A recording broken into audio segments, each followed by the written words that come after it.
Αξιότιμες κυρίες, Distinguished ladies, distinguished gentlemen, dear colleagues, dear friends, good morning and welcome to the National Gallery of Athens. The UNESCO Labor Institute welcomes you to the presentation of the report, of the UNESCO report. Let us reimagine our futures together, a new social contract for education. We would also like to warmly welcome the ones following online through the YouTube Yesay channel. It is indeed a great pleasure to be having you with us to talk about this most topical issue, the social dialogue for our society. Our institute translated and published into Greek the edition of this report in collaboration with the Commission, the Greek Commission rather, for UNESCO, producing a text of paramount importance. We have the pleasure of giving the floor to the General Director of the INE Labor Institute.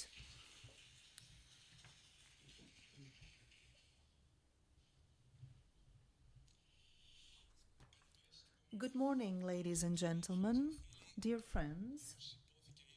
As has already been said, we are in the pleasant position to be presenting in Greece the UNESCO edition, Reimagining Our Futures Together, a new social contract for education. The edition of this most topical, the Greek rather version of the UNESCO's Global Report on Education is indeed of paramount importance for us, and we co-published it with the Commission on the Futures of Education. This is a collective work of the International Commission on the Futures of Education under the scientific responsibility of Professor Novoa, who is an ambassador, a UNESCO ambassador in Portugal. He will be attending our meeting online, and he will participate in the next panel touching on the very heart of this edition. I would also like to thank Mrs. Toucan, who is a scientific consultant of UNESCO and member of the International Commission on the Futures of Education, which was established by UNESCO. Our cooperation with UNESCO started 3 years ago. It's been difficult, demanding, most intense, but at the same time of high quality and very creative. I would like to stress that our work evolved with difficulties. It was much more difficult than we initially thought. Mr. Thanasis Karalis from the University of Patras, together with the Scientific Commission, were faced with major difficulties in translating certain terms and certain paragraphs, certain words, which were very, very dense with meaning. It took us days and weeks. We would talk about certain terms for weeks, for days, to try to find the most appropriate translation for certain terms and notions.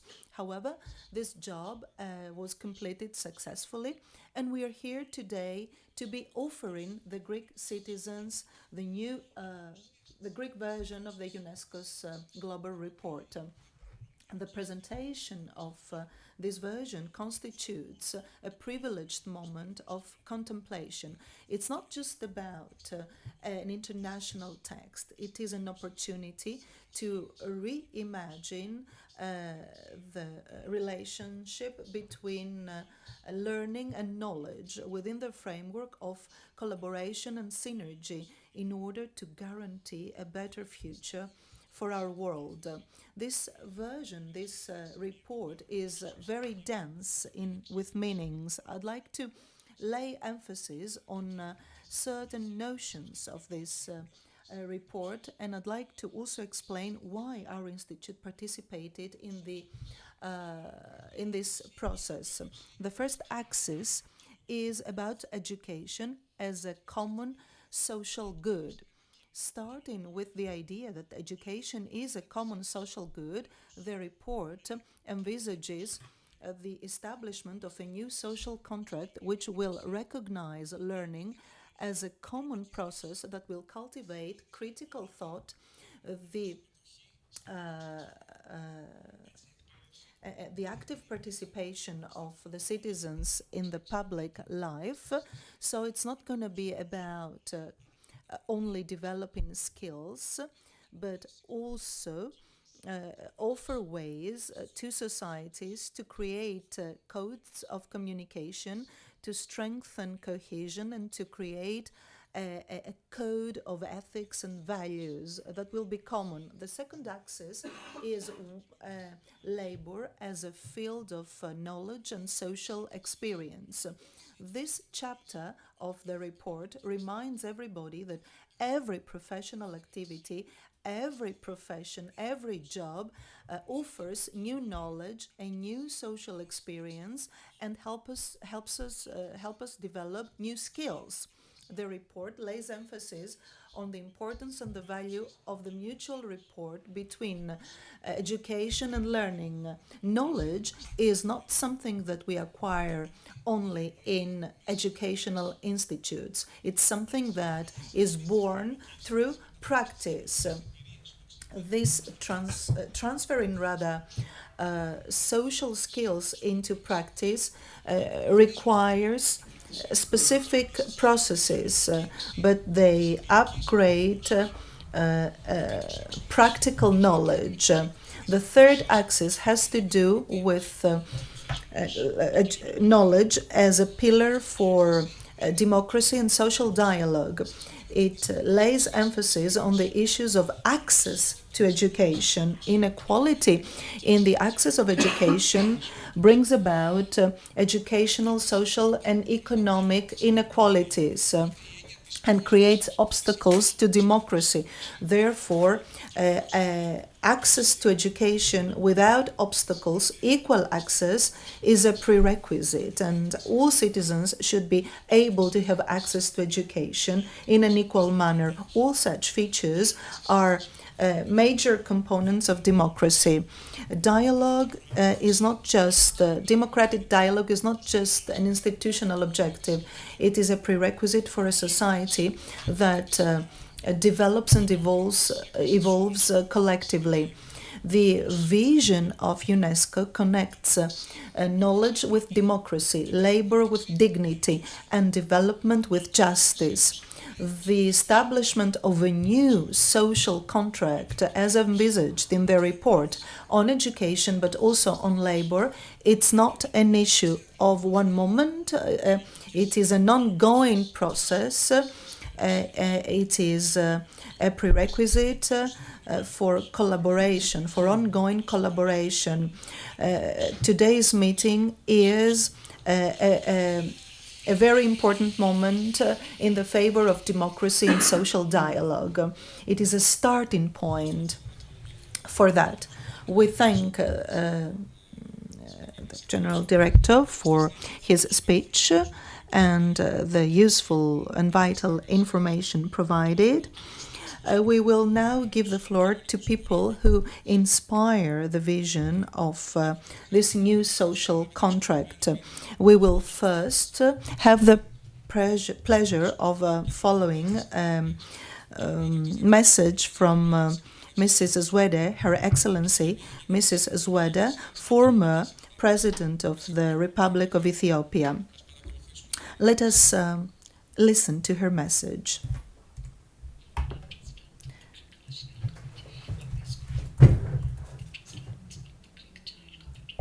Of Labor, my dear colleague, Professor Antonio Novoa, Professor at the Institute of Education of the University of Lisbon, Chair of the Research and Drafting Committee of the International Commission on the Futures of Education, ladies and gentlemen.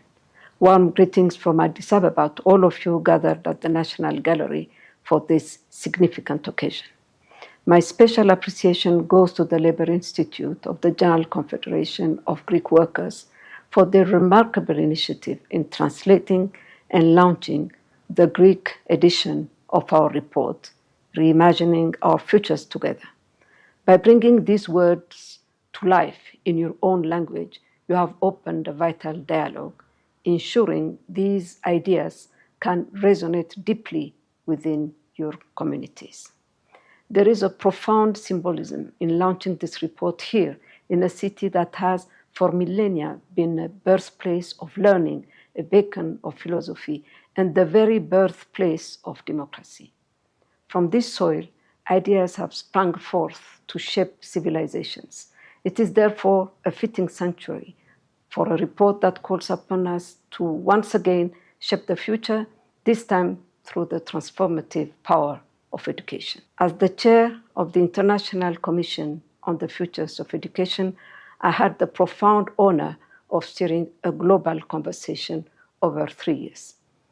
The 18 members of this commission listened to and brought diverse perspectives from ministers and policymakers, from indigenous leaders to academic, and most importantly, to over 1 million young people. Our collective conviction was clear. In the face of divergent global realities, education can no longer be a passive mirror reflecting our world. It must become an active force, a compass to guide us toward more just, sustainable, and peaceful futures. Our report speaks of futures in the plural. We are not passive passengers on a predetermined path. We are navigators confronted by countless possible realities. Some horizons are bright with promise, others are shadowed by the complex challenges of our time, technological disruption, the climate crisis, and deep-seated inequalities. In this landscape, education is humanity's most renewable resource, but to fulfill its promise, it requires not mere adjustment, but bold and radical transformation. Our report is a call for a new social contract for education, one rooted in the right to learn throughout life, and one that recognizes education not as a transactional service, but as a common good, enriched by our beautiful diversity of cultures and ways of knowing. As we delve into these pages today, I hope you feel the same sense of possibility and responsibility that has guided our work. For this ancient hub of wisdom, let us send forth a new wave of ideas. Let this report be an invitation to all, to governments and teachers, to students and civil society, to join this great collective endeavor. Let us reimagine, rebuild, and then let us renew our collective commitment to education. I thank you very much.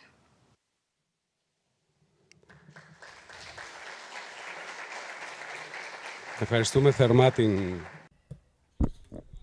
We would like to thank Her Excellency for this very substantial message and her continuous support to all UNESCO initiatives on education. At this point, I would like to call the President of the General Confederation of Greek Workers, Yannis Panagopoulos.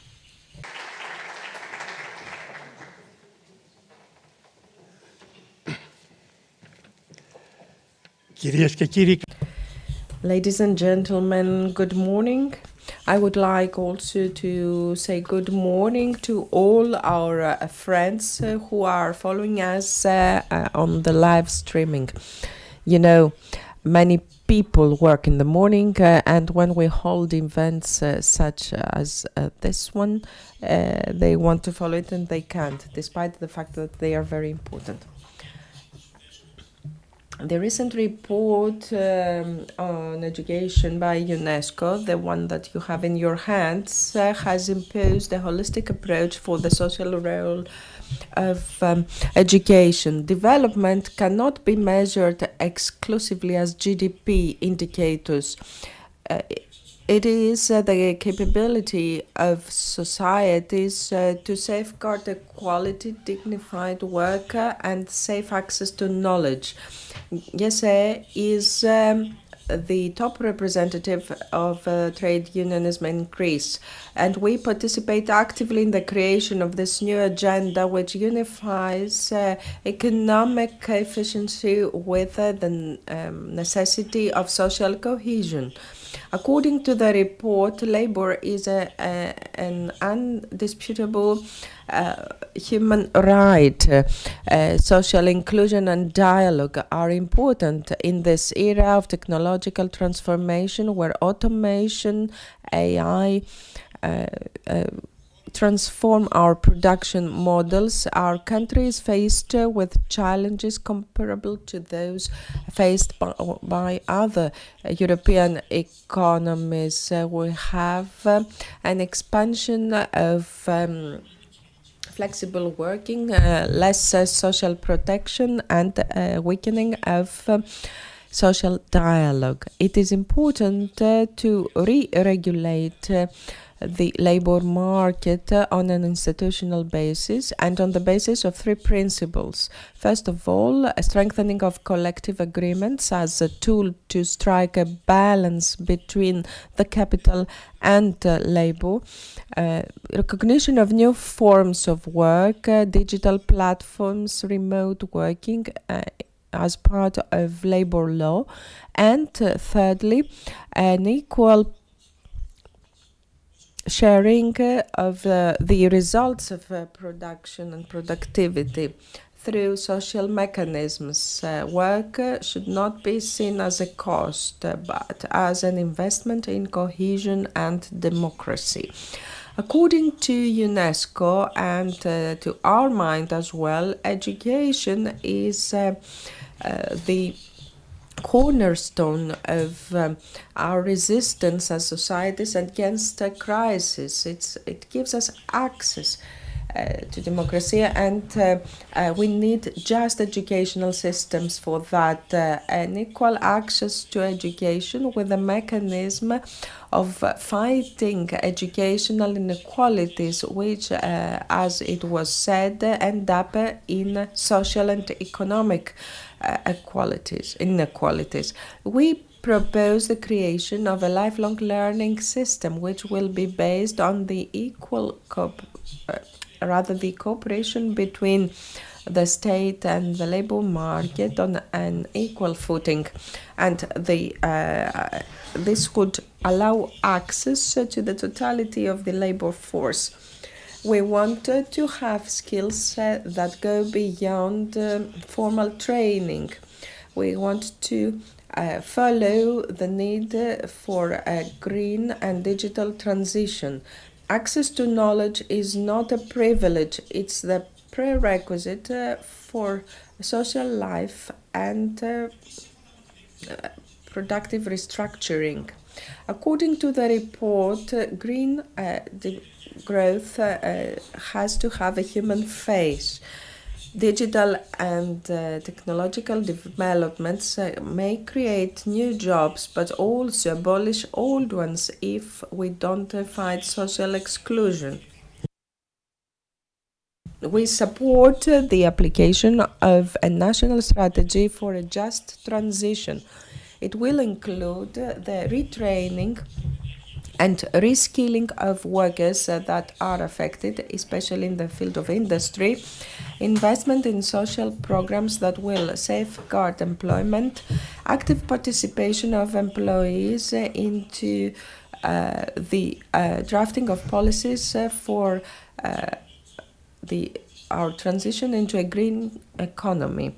This is a cultural and social activity. UNESCO, through its framework for sustainable development, promotes the participation of citizens. Trade unions are collective bodies of democracy. They are mechanisms of social learning and consultation. We insist that collective bargaining is important, not only to adjust salaries, but also to create policies in the fields of employment, education, and innovation. The strengthening of democracy in the working environment is necessary in order to build social trust. This is the cornerstone of every system. The UNESCO report is not limited to its pedagogical dimension.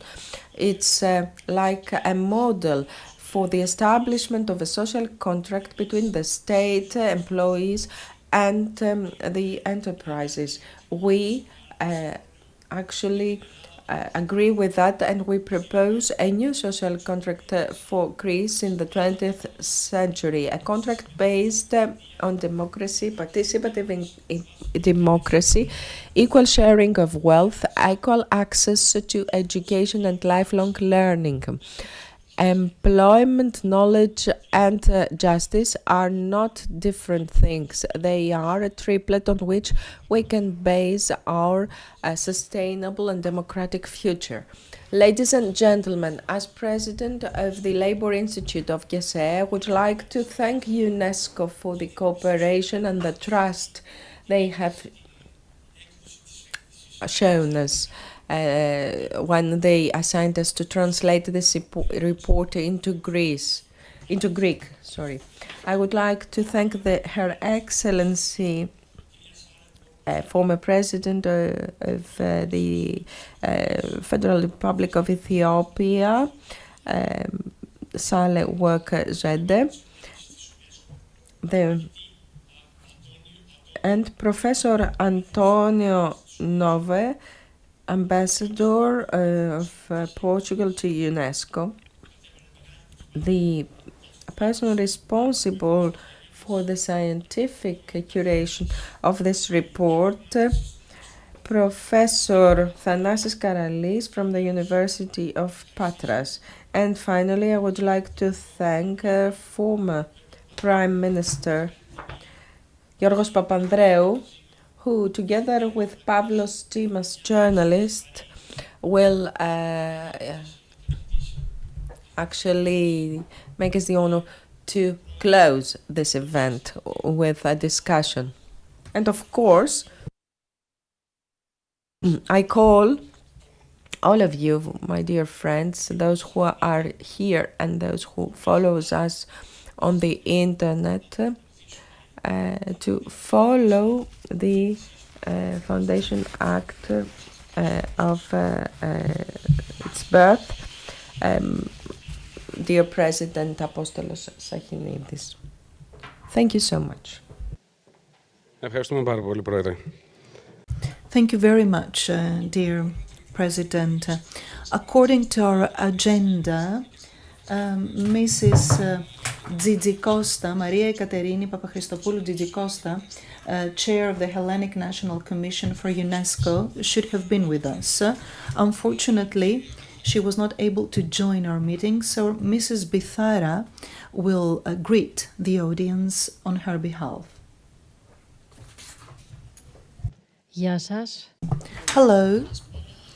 Good afternoon, ladies and gentlemen, distinguished Mr. President, former Prime Minister, colleagues, representatives of UNESCO, distinguished speakers. My name is Polina Pithara. I am in charge of the Department of Education of the Greek National Commission for Education.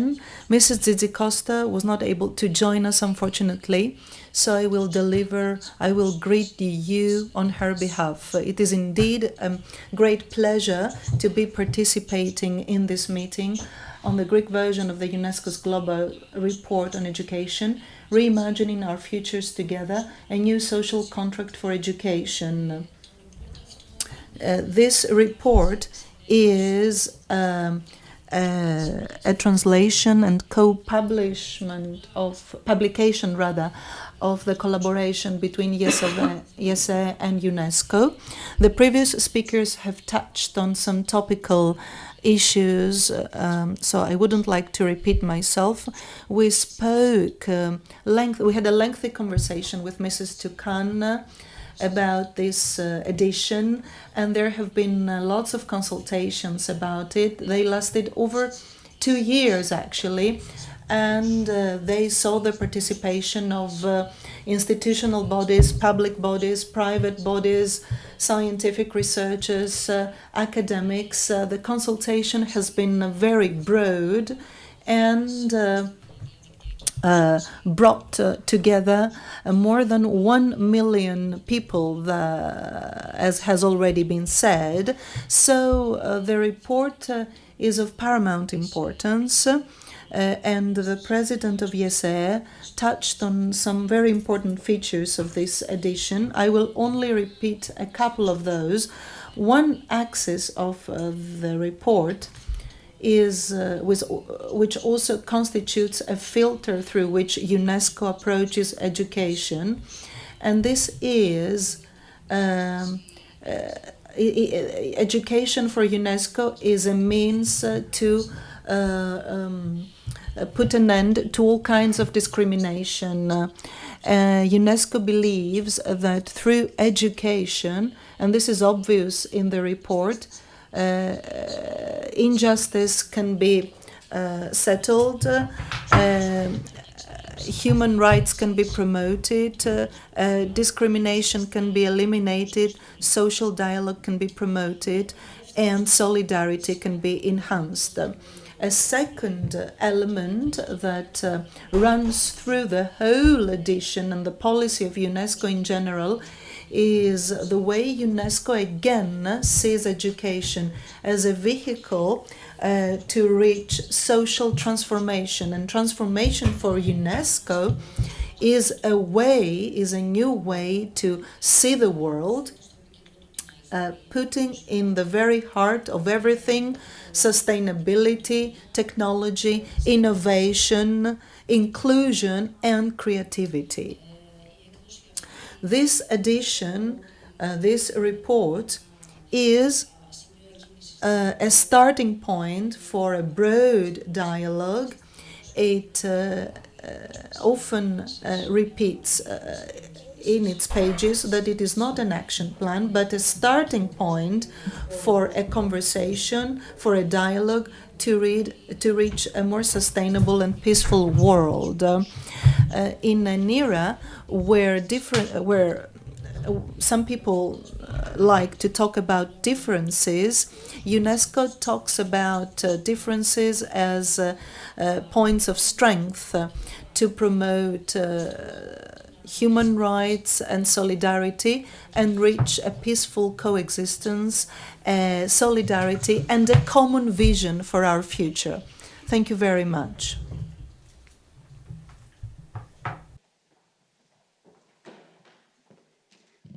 Να ευχαριστήσουμε θερμά την κυρία Μπιθαρά. Κυρίες και κύριοι. Thank you so much, Mrs. Bithara.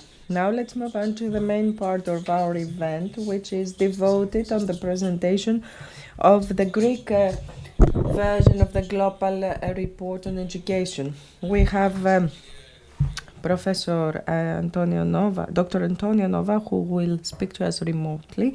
And we call to the podium Ms. Elena Toukan and Professor Thanasis Karalis. Dr. Elena Toukan and Professor Thanasis Karalis.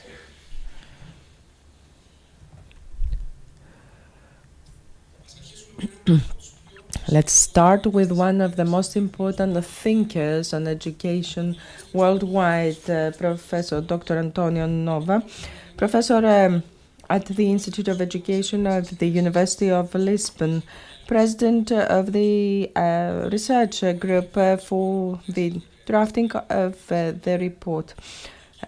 He has a long experience in teaching. He has been ambassador to UNESCO, and today he has the Futures of Education seat at the University of Lisbon. He's one of the most emblematic personalities in education, public policies, and the training of educators. It's a great honor to have him with us today, even remotely. Mr. Nova, you have the floor. Good afternoon. Good afternoon to all. It's a pleasure to be with you today, listening to Madame Sahle-Work-Zwed, and alongside with Elena Toukan and Professor Thanasis Karalis. It's indeed very good for us to have the lunch of the Greek edition of our report. As you all know, this is the third report of its kind published by UNESCO. The first one, back to 72, was titled Learning to Be, the World of Education Today and Tomorrow. The second one in 96 was Learning, the Treasure Within. And now this third report is titled Reimagining Our Futures Together, a New Social Contract for Education.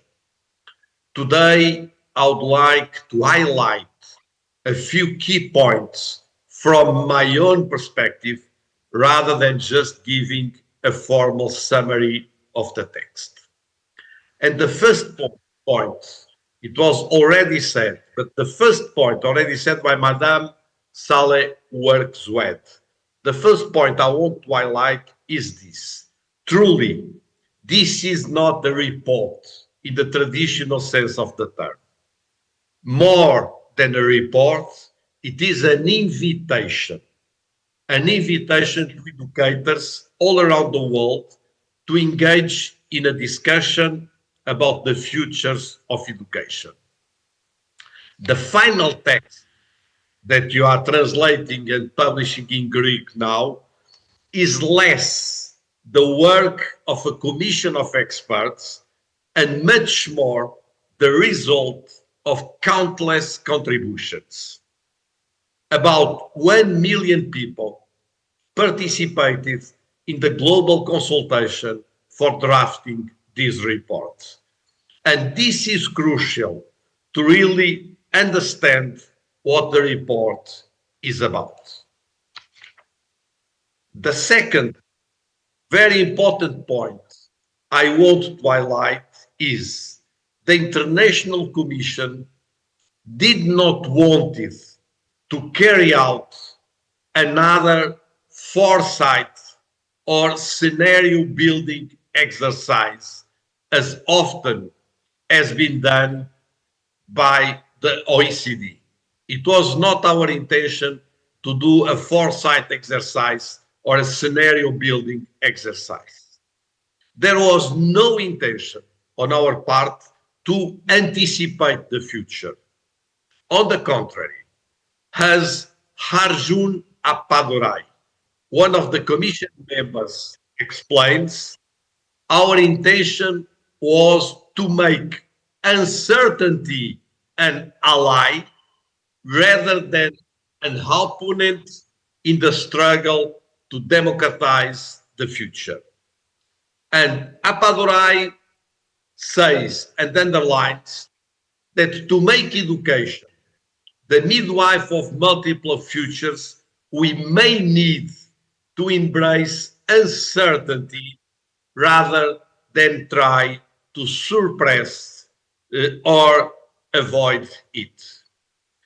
This is why it is so important to remember that the Commission embraced the principle of futures in the plural, diverse, possible, because all exploration of possible and alternative futures raises profound questions of ethics, equity, and social justice. What are the futures that we want to follow, and what are the futures that we want to avoid? And this second point is very important to read the report. And finally, I want to emphasize a third point of our approach. Throughout the report, a human rights-based approach has been adopted. In a world full of disruptions, fragmentations, the Commission believes that human rights must remain a central reference point for thinking about education and its futures.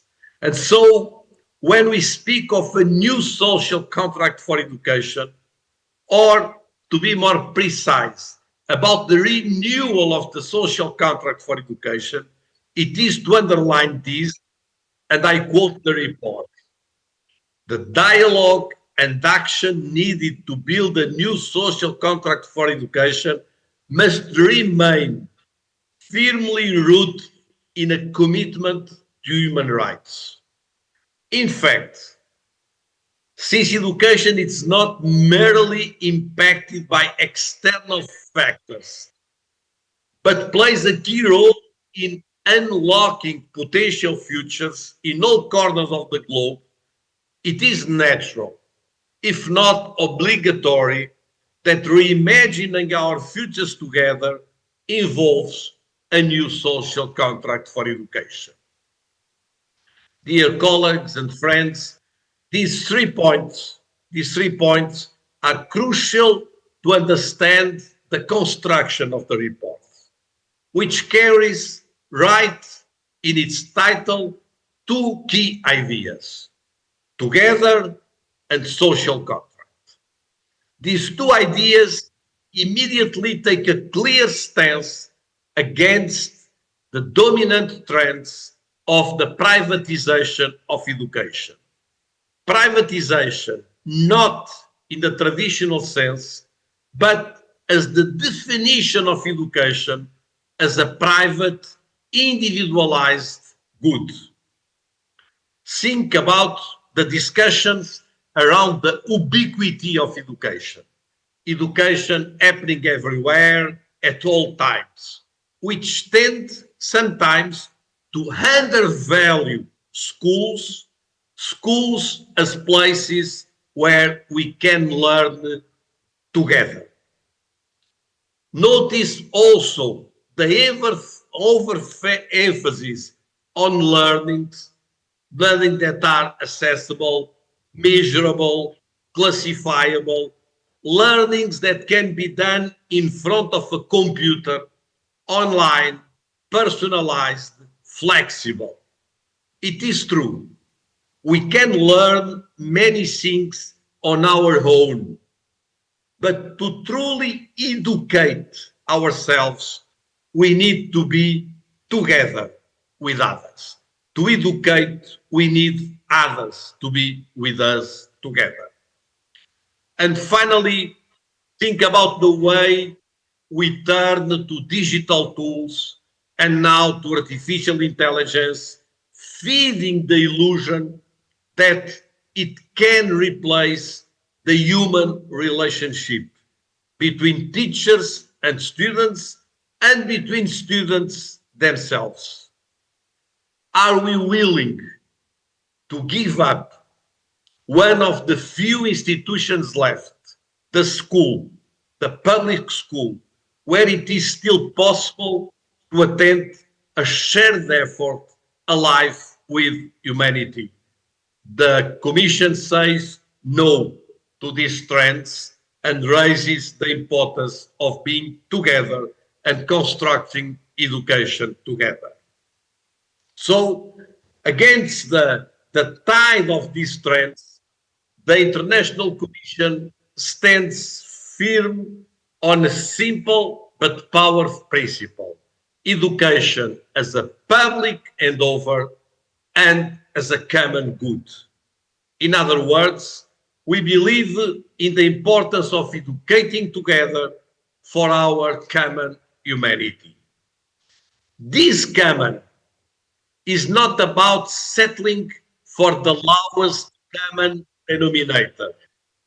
It is about something much richer: working together, cooperating, collaborating, living and learning together in schools. Living and learning together in schools. But for schools to be able to cultivate this sense of the common, they need to transform themselves along the lines that Elena Tucan will share with you in just a moment. Because for the Commission, one thing is crystal clear: if schools are to unleash their full transformative power, they themselves, the schools, must be transformed. And that's where the idea of a new social contract becomes so important. Because the social contract of modernity took shape in the 19th century when compulsory schooling for children was introduced, and with it a school model that in many ways, a grammar of schooling that in many ways still shapes education today. Now, now we must rethink education, not only for the young, but for every stage of life. Because at a time when life expectancy keeps rising, the social contract of education must extend across all ages, building connection between generations. That means what we reimagining what we still call adult learning in a more intergenerational generational approach. At certain moments of life, we need to stop thinking of education as a mere preparation for something else and start embracing it as a way of living, an experience that has value in and of itself. And we must, as I was telling you, rethink the school model itself, bringing about what I call, following Edgar Morin approaches, a metamorphosis of the school. The old school of the one, if I can use this metaphor, one classroom, one subject, one teacher, one group of students, 1 hour. The old school of the one needs to give way to the school of the many, a school with many spaces, with many disciplines or projects, with many teachers working together in collaboration, with many groups of students working together in cooperation, with many enrichment times for learning activities, for projects, for engaging together. Above all, above all, we need to see the school as the student's place of work. Work, it means to read, to study, to explore, to research, to create together, to engage together in educational activities. Finally, the report, and I want to highlight this point, gives a significant attention to teachers. Because in a time of such rapid and profound change, we need to strengthen their role, their voice, their professional knowledge, and their creative capacity. That's why, if you recall, last year, the theme of the World Teachers' Day was, and I quote, valuing teachers' voices towards a new social contract for education. And this year, the theme of the World Teachers' Day on October 5 was recasting teaching as a collaborative profession. I just returned 1 month ago from Chile, where I took part in the World Summit on Teachers. And I was delighted to see many of the ideas and proposals from our report being taken up and developed by many associations related with teachers, international organizations, labor associations, and so on. And that is precisely what we hoped for with this report. Better said, with this invitation to engage people, teachers, students, communities, in the sharing of ideas and experiences in a joint and mutual reflection on the future of education. And we also want to engage researchers. That's why we dedicate the second to last chapters to a call for research and innovation. And the final chapter of the report to a call for global solidarity and international cooperation. Before closing, let me end with the last words, with the last paragraph of the report. The same words that bring me to a close in this intervention. I quote the last paragraph of our report. In this context of urgency, but also of great possibility, the ideas outlined in this report help us to reimagine our futures together and build a new social contract for education. This report is an invitation to think and act together. It is a starting point, the beginning of a process of dialogue and co-construction. This report, like education itself, is not finished.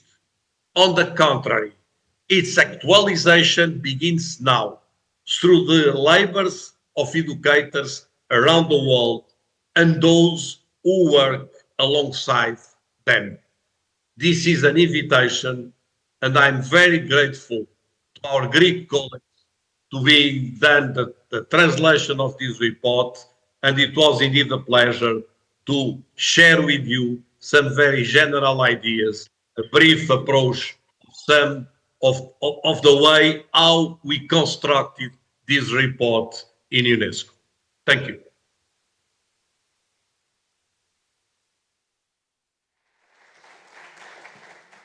Να ευχαριστήσουμε θερμά τον κύριο Νόβοα για την τοποθέτησή του. Thank you very much, Mr. Novoa, for your speech and for laying the foundations and broadening our horizons for today's discussion. Let us proceed with Mrs. Elena Toucan, coordinator of the study on the future of learning and innovation for UNESCO. Her scientific work focuses on sustainability, social justice, and educational structures. It is indeed a great pleasure to be having you with us. You traveled from Amman to where you presented the international dimension of this work. Thank you very much.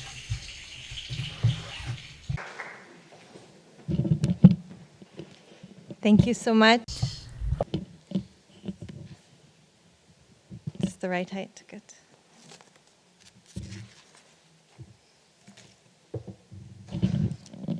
Thank you. Thank you so much. It's wonderful to be here in Athens. It's my first time, so I've had the chance to get to know a little bit the city, but certainly I'll be back again. So thank you so much for the warm welcome. Thank you to the organizers of this amazing event. It's really wonderful to see the kinds of conversation that this new translation of the report into Greek is already eliciting from such esteemed speakers as we're hearing from today, and it's very promising for the kinds of discussions and dialogue and experience that I think will follow. So I had the opportunity, we just heard from Professor Novoa, who was a member of the International Commission, and he was also chair of the drafting committee of this report. And I had the opportunity as a member of the Secretariat within UNESCO, who we were supporting the International Commission's work to be part of the drafting committee for this report under Professor Novoa's leadership. I also bring you the warm greetings of my boss, Sobi Tawil. He's the director of the Futures of Learning and Innovation Division at UNESCO. And the work of this division is to continue this conversation that the Futures of Education report has developed through research, through practice, through initiatives, and an observatory function to look at how this is unfolding around the world. So this work very much still continues, in addition to the translation of different languages that we're seeing today. So the International Commission was given a mandate to look to the year 2050, so perhaps a generation or so ahead of today. And not only what was happening in education, but other trends, for example, in the environment, demographics, technology, and so on, and to ask what role education can play in shaping our common world and shared futures. So this is less of a question of how education will be impacted by future circumstances, although of course this is important. We know that education is being deeply affected by changes in technology and demographics and so on. But it was more a question of what the International Commission was looking at, of how education can play a transformative and catalytic role in shaping our future trajectories. We know that we face an existential choice. We can continue on a path that we see today, which is unsustainable, or we can radically change course towards more just, peaceful, inclusive, and more sustainable futures for humanity and the planet, which is our singular home. Changing course can be both hopeful, but it's also painful. As part of the analysis of this report is to be clear-eyed about the role that education has played in contributing to some of the challenges and the negative effects that we face as humanity and the planet. So for example, while education provides awareness of the conditions that we live in, it has not reduced the ever-widening extremes of inequality. And while catalyzing scientific breakthroughs, education has not curbed unsustainable consumption and extraction beyond the Earth's planetary boundaries and limits. So if being educated means living unsustainably, we need to recalibrate our notions of what education should do. The question of the purpose and orientation of education has profound implications for every aspect of education. And the report explores several of these in the heart of its discussions, including pedagogies that are organized around the principles of cooperation and solidarity, curricula that engage with the heritage of humanity's vast knowledge commons, teaching reframed as a collaborative endeavor, schools as inclusive educational environments and learning organizations, educational opportunities that are fostered at all times and spaces across society as a whole. So we'll start at the most direct relationships of any educational process, which we can understand, between students, educators, and knowledge. A new social contract for education depends on pedagogical relationships that make meaningful and responsive connections between students, teachers, and the wider world.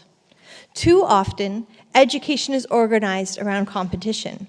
Students' competition for grades, schools' rivalry for scarce resources, and the struggle to rise above each other's institutional rankings.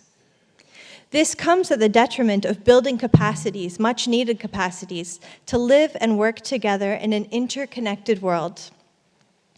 This is not to say that we should never see any forms of competition in education, friendly rivalry perhaps, but rather that it should be used judiciously and purposefully, rather than an organizing principle that fosters a system of winners and losers.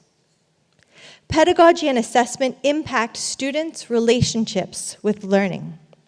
Many rote or test-centered pedagogies lead students to feel disconnected from learning or disincentivizes them from tackling problems if they aren't sure if they will immediately succeed. The report highlights a wealth of alternative examples, including problem-posing pedagogies, community service learning, project-based pedagogies, action research, and more. It likewise emphasizes that assessment needs to follow pedagogical purpose, rather than become an end in and of itself. A worrying trend of over-testing in some contexts often eats into valuable instructional time. Knowledge is one of humanity's greatest renewable resources. This principle should raise several important questions that we can grapple with about the organization of education. How do we organize knowledge?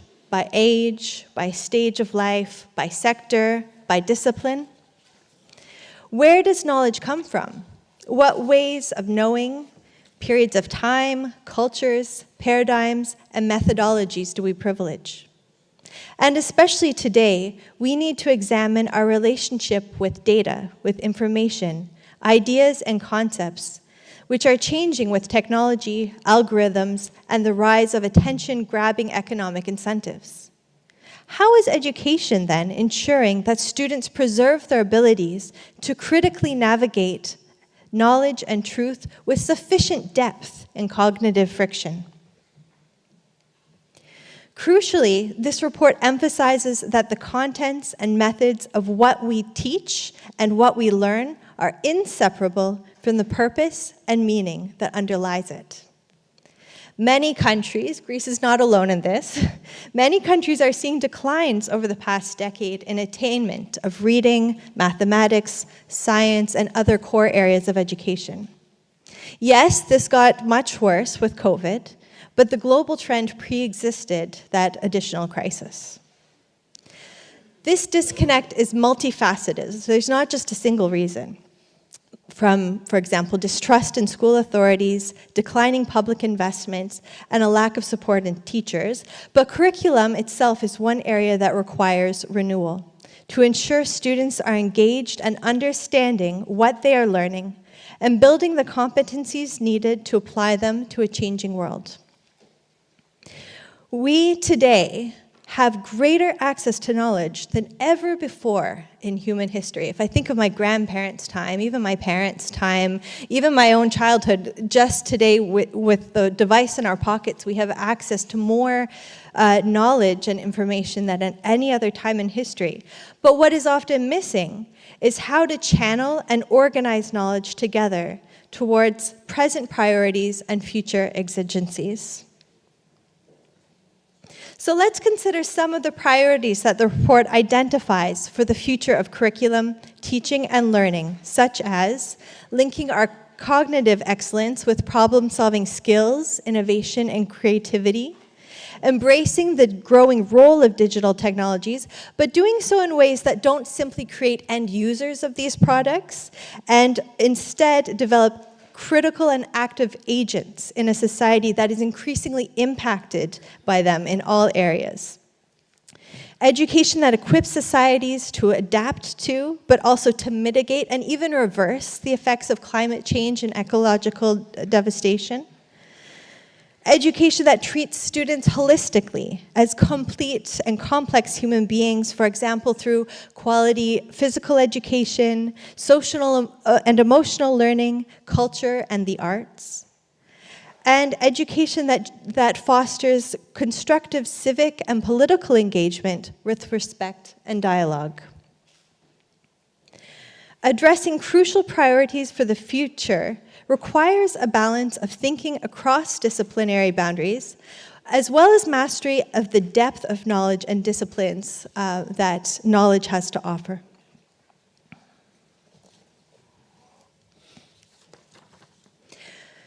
We'll look at just a couple of these. Language, for example, is central to human identity and numerous future opportunities. And plurilingualism opens many doors. Greece, in fact, has one of the highest attainments in this area, with 96% of lower secondary pupils studying 2 or more foreign languages. And this plurilingual connection is an important part of our shared global futures. In facing growing misinformation, curricula can also emphasize the rigor and value of scientific inquiry and the ability to distinguish between truth and falsehoods. Philosophy, history, literature, humanities, and social sciences can connect students with purpose, imagination, and ethics needed to address future questions. And the arts themselves have tremendous future-making potential through creative expression and creative approaches to understanding complex issues. So what about the environments and relationships and the conditions that can help to achieve these aims of pedagogy and curriculum? Those educational systems, the International Commission found, that have high regards for teachers as professionals often see the best outcomes for their students. Teachers' working conditions are students' learning conditions. And when teachers are not afforded adequate autonomy, opportunities, time, and support, the cost is borne not only in the high turnover and loss of talented teachers, but by the students that they are unable to serve. Teachers are, in fact, those who are often at the front lines of the changes that we're talking about today, not only occurring in education, but in the wider society that is coming in through the school and the classroom doors. From mental health concerns, nutrition access, safety from violence, disease prevention, career counseling, is it reasonable to expect the growing scope of teachers' work can be effectively met by one individual? I'm sure those superheroes, those teachers exist out there, but I don't know if it's reasonable that we can expect to find many of them. However, teachers are often those who are best placed to convene the collaborations and connections that are needed for this full range of support that schools and education can provide. Fostering professional and community collaboration can involve subject specialists, librarians, guidance counselors, social workers, technology experts, community organizations, and more. Teacher education, one of the things that the report emphasizes is a mind shift, not thinking about teacher education as a single program or a point in time. Rather, it develops through knowledge and experience, and it pays off when supported coherently across the unfoldment of the educator's life cycle. Just to take one example of this moment of a teacher's experience over the career, quality induction programs can support novice teachers throughout their initial years. And this is the time that statistically we see that teachers are at most at risk of leaving within the first few years of their work. And these programs can provide collaborative structures to plan lessons, co-teach, and receive mentorship. In countries like Greece and others across Europe, where a large share of teachers are in their older years, in the 50s, or closer to retirement in their career, a teacher shortage could be looming on the horizon, as teachers under 30 account for only 13% of teachers in primary education across OECD countries, and only 8% in upper secondary. So we need to actually pay attention to what the coming decades could look like with this demographic. We should also be involving teachers because they're at the front lines and because they're gaining experience so rapidly and so immediately in the education systems we are talking about. We should involve them in educational governance and policy making so that we can really take advantage of what they're seeing in real time. The design, infrastructure, culture, even the schedules and the leadership styles and social dynamics of a school can also shape how education occurs and is experienced. So if I were to ask all of us right now to close our eyes and just to picture a school, I expect there would likely be many features in common. You might say classrooms, desks, hallways, corridors, boards, bells, and so on. But this report is inviting us to think beyond the school walls, beyond these familiar characteristics, and consider the entire learning community that a school involves. This can also apply to other learning environments like universities or colleges or training centers. Schools can be learning organizations that evolve and collaborate. A beautiful example we heard was from Catalonia, Spain, which used a network approach where schools learned from each other's innovations when a new national policy to extend compulsory education was introduced. And they engaged 500 schools in their innovations and their different experiences of restructuring learning spaces towards more collaborative environments. This is just one example. Importantly, as many countries learned during the pandemic, the school as a physical and social space cannot be simply replaced through online spaces alone, particularly in key ages or stages of life or moments that require shared environments. It's very difficult, for example, for a teenager to do a co-op placement from their kitchen table online, or a kindergartner, which I had at home, to learn reading and writing without a teacher in the room. However, of course, we know that digital technologies in the classroom can provide important support. So learning does not only occur in schools, we know this, and also learning never ends. One's life, we're at school for a certain time, but then we go on and learning is actually part of what it means to be human. This report is clear in its position that the right to education should be understood as applicable throughout all stages of life, in all of its many times and places. So then what would our futures look like if we were to foster a culture of learning and education in every time and space, across society, across our cities? UNESCO has these networks of learning cities, for example, that are looking at this question as well. This is also an important question for our demographic reality. Over the next 30 years, many regions predict unprecedented demographic growth in older adult populations due to advances in medicine and long-standing decreases in childbirth rates. In some areas, improving health or labor shortages may generate opportunities and demands for older adults to remain longer in the workforce, while in other instances, the challenges of elder care are increasing. Rich educational possibilities need to flourish across society as a whole. This can involve harmonizing transitions from school to learning throughout life, including higher education and vocational learning and technical training.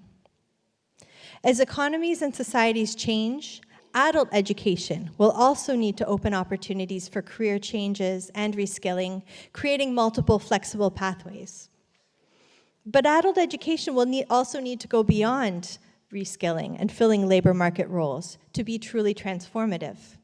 This includes building cohesion, civic participation and connection, helping adults understand and critique messages in the media landscape that fuel political and social divisions, increasing competencies and agencies to read and think about the future, involving all in shaping a just and sustainable world. And societies also need to provide educational avenues for the increasing displacement of different populations due to climate, due to conflict of all ages, from children to adults. This is another trend on the horizon.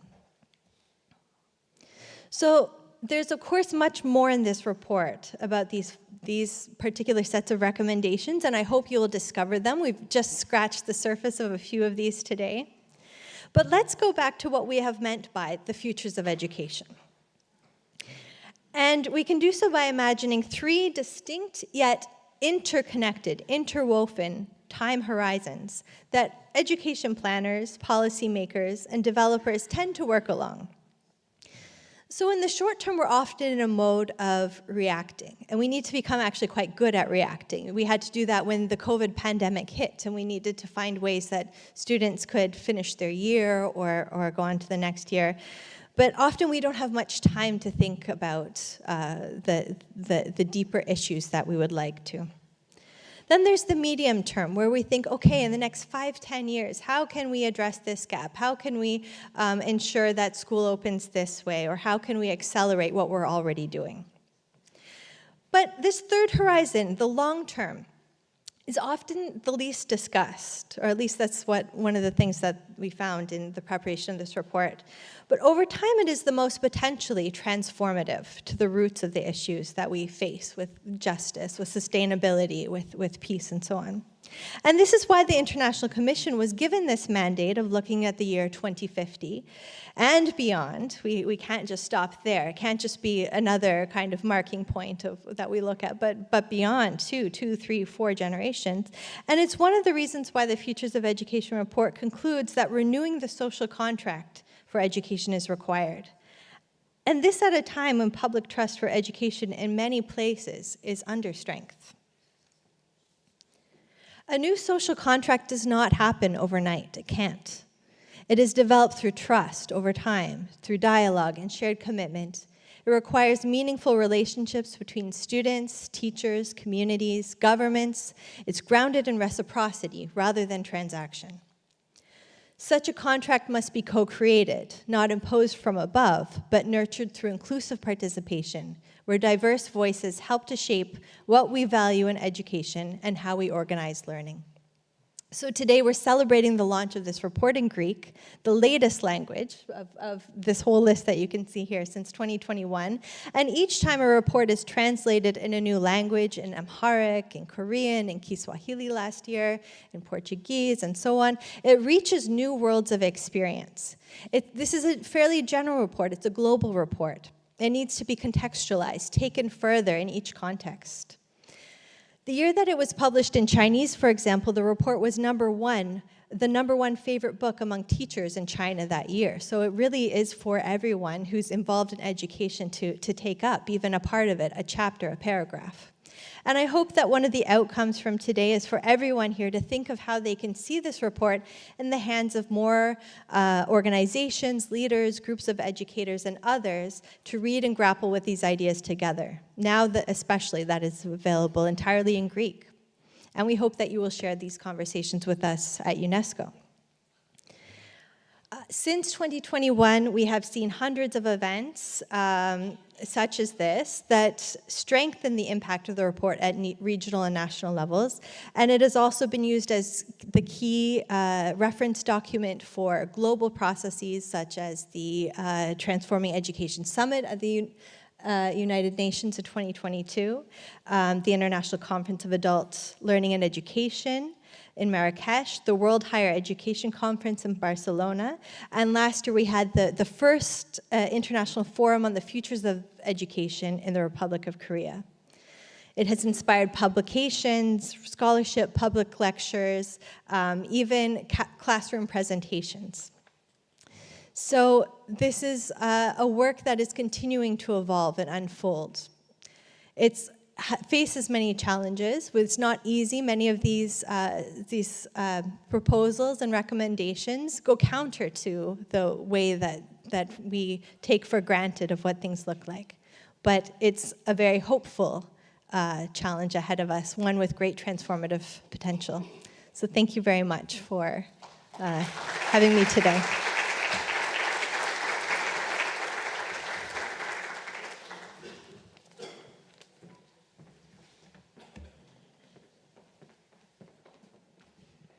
Σας ευχαριστούμε πάρα πολύ για την εξαιρετικά ενδιαφέρουσα.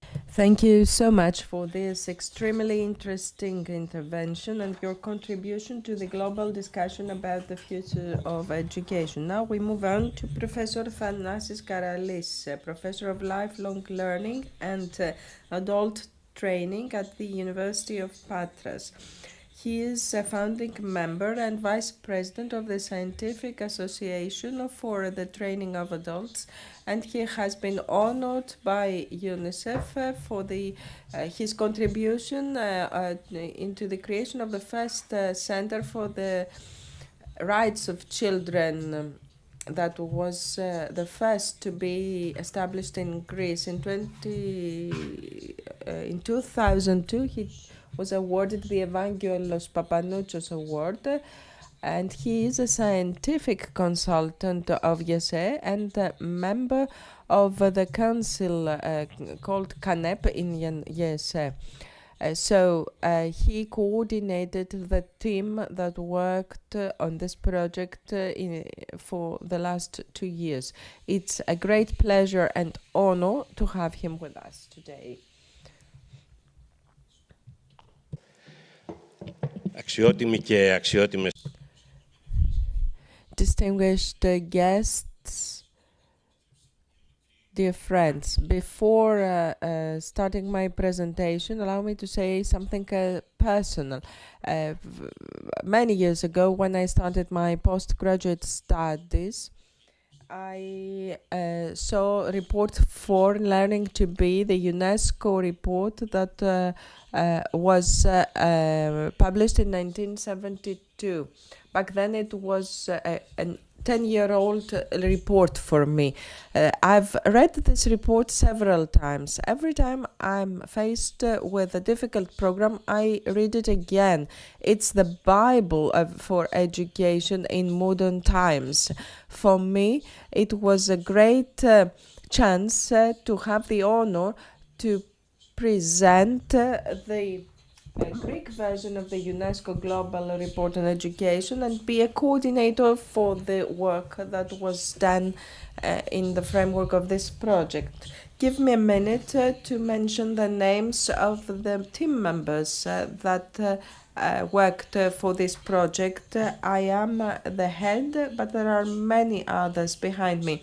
Christos Goulas is usually the one who hears the most absurd ideas that I always have about projects and work. And when he read this report, he understood its importance, and that's why we started translating it. Maria Tsoukala was responsible for all the organizational issues. Katarina Toka, who is following us online because she was not able to come here from Thessaloniki, she was the one who translated this report. It was difficult, a difficult task, because there were many difficult terms for Greek. Varvara Kasarantila had to do the editing, Mrs. Zerba the paging, and Ms. Stella Zurba was responsible for procedural issues. Panayotis Natsis, you've already met him, was the coordinator of all issues that had to do with dialogue. The Hellenic Commission, National Commission for UNESCO, participated in this project, and I would like to thank the president, the chairwoman of the Hellenic Commission. We also cooperated with the international services of UNESCO. Aida Al-Habsi, I hope she's watching us online. We're very grateful to you. Aida, I hope you can hear us. You work well with Maria Tsoukala. Many thanks to Mario Antonini, director for the global exhibition for the monitoring of education. He was the one to seal the approval of the Greek version. Then we would like to thank the director of Futures of Learning, and of course, last but not least, I would like to thank Dr. Elena Toukana for the honor to be here with us today. Now, the report was already extensively presented. I will focus on two things. First of all, how this report forms part of the history of reports and exhibitions on education, and then in UNESCO, and then number two, climate change, digital work, the digital world and peace are the background of this report. Professor Novoa and Dr. Toukan have already shown us how this background led to the ideas that are included in the report. Now, this report is the continuation of another three emblematic reports.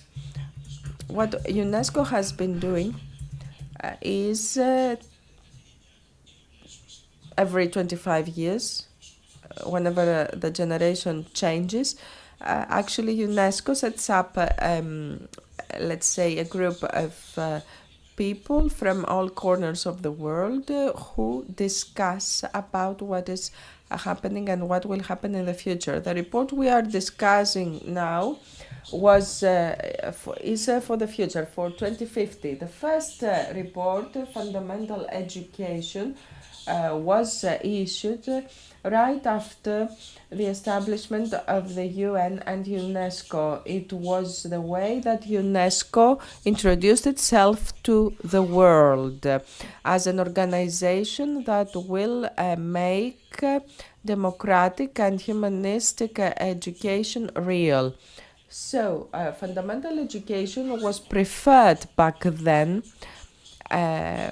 as opposed to basic education that was mainly used back then, because this is the first time we see this change.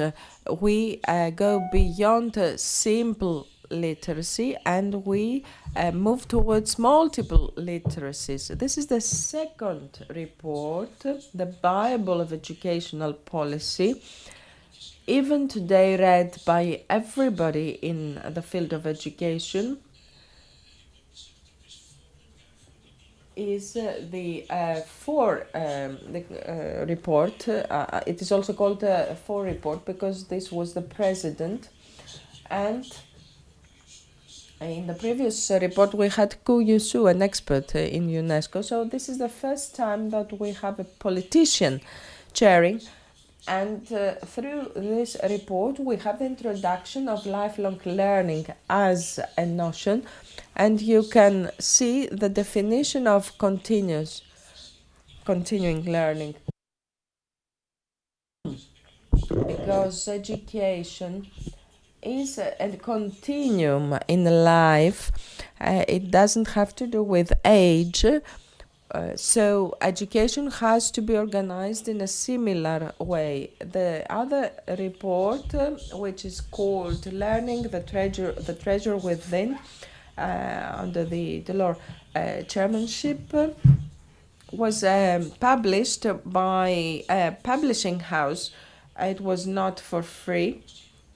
It was published in 1996. The golden 30 years were already in the past. We have liberalism all over the world. The post-war contract is no longer valid, and in general, all aspects of public life are seen under the prism of efficiency and effectiveness. Unfortunately, as this article says, this report was a very welcome alternative to the dominant utilitarian and productivistic approach that we were having back then. So it defends the value of education. And finally, we come to our own, let's say, call it our own report. The president is a woman, Swende, our distinguished friend. It's the first internationally acclaimed text that places such a big emphasis on the relationship between education and our planet. It says that we are part of this planet and we depend on it. And of course, it's not the first time that education is linked to environment.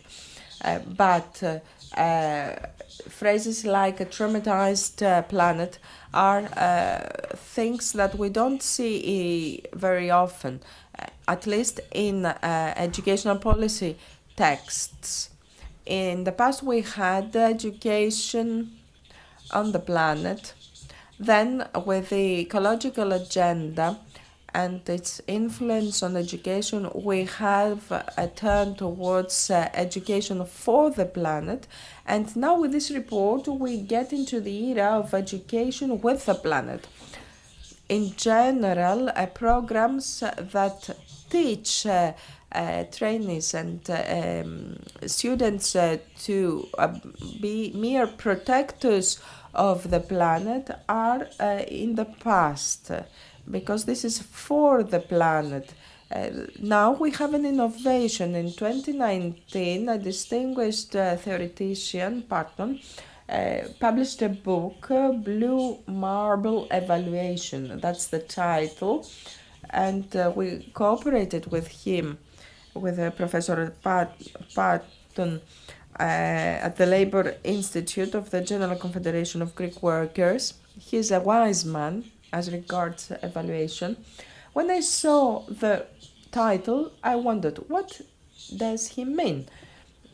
Blue marble is a model for evaluation.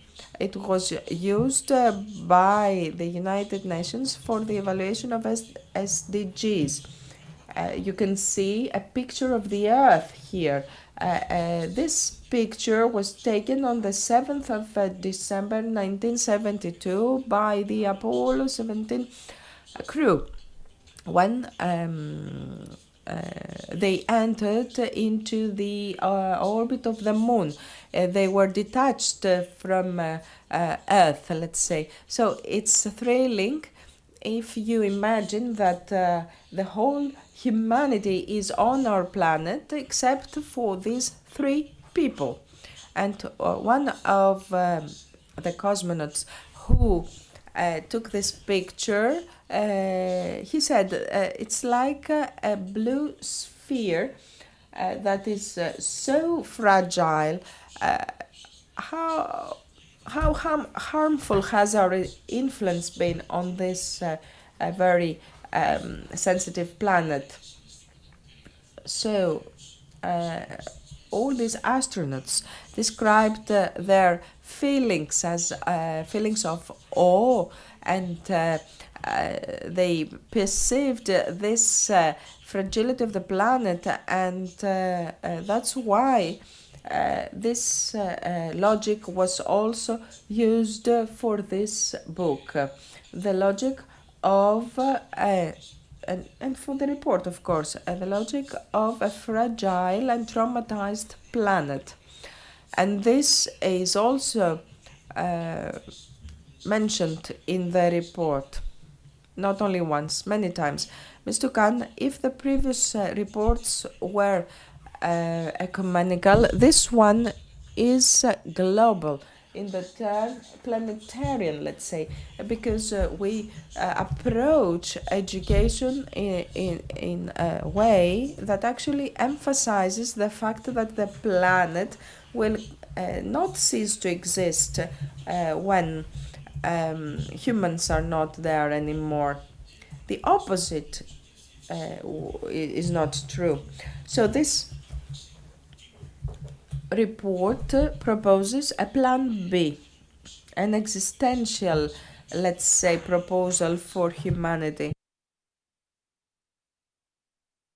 Of course, we have this proposal for this social contract. Why do we put this issue on the table now? Because the old contract has expired. We are at this stage right now. The dialogue going on right now is important because this is not the era of changes. This is gone. We are in the era of transformation. We have different views on problems and proposed solutions. Changes, i.e. transformation, in the same logic that we had in the past, is no longer valid. We need new transformative arrangements. Look at this quote from the report. It's an education that goes beyond individual competition and success. Now, let's think about the evolution of education. Personally, I've called the previous century the golden century of education. I'm talking about the period 1850, 1930, 1960. There are three waves that have made education a massive, let's say, good. In 1850, primary education, 1930, secondary education, and then in 1960, tertiary education.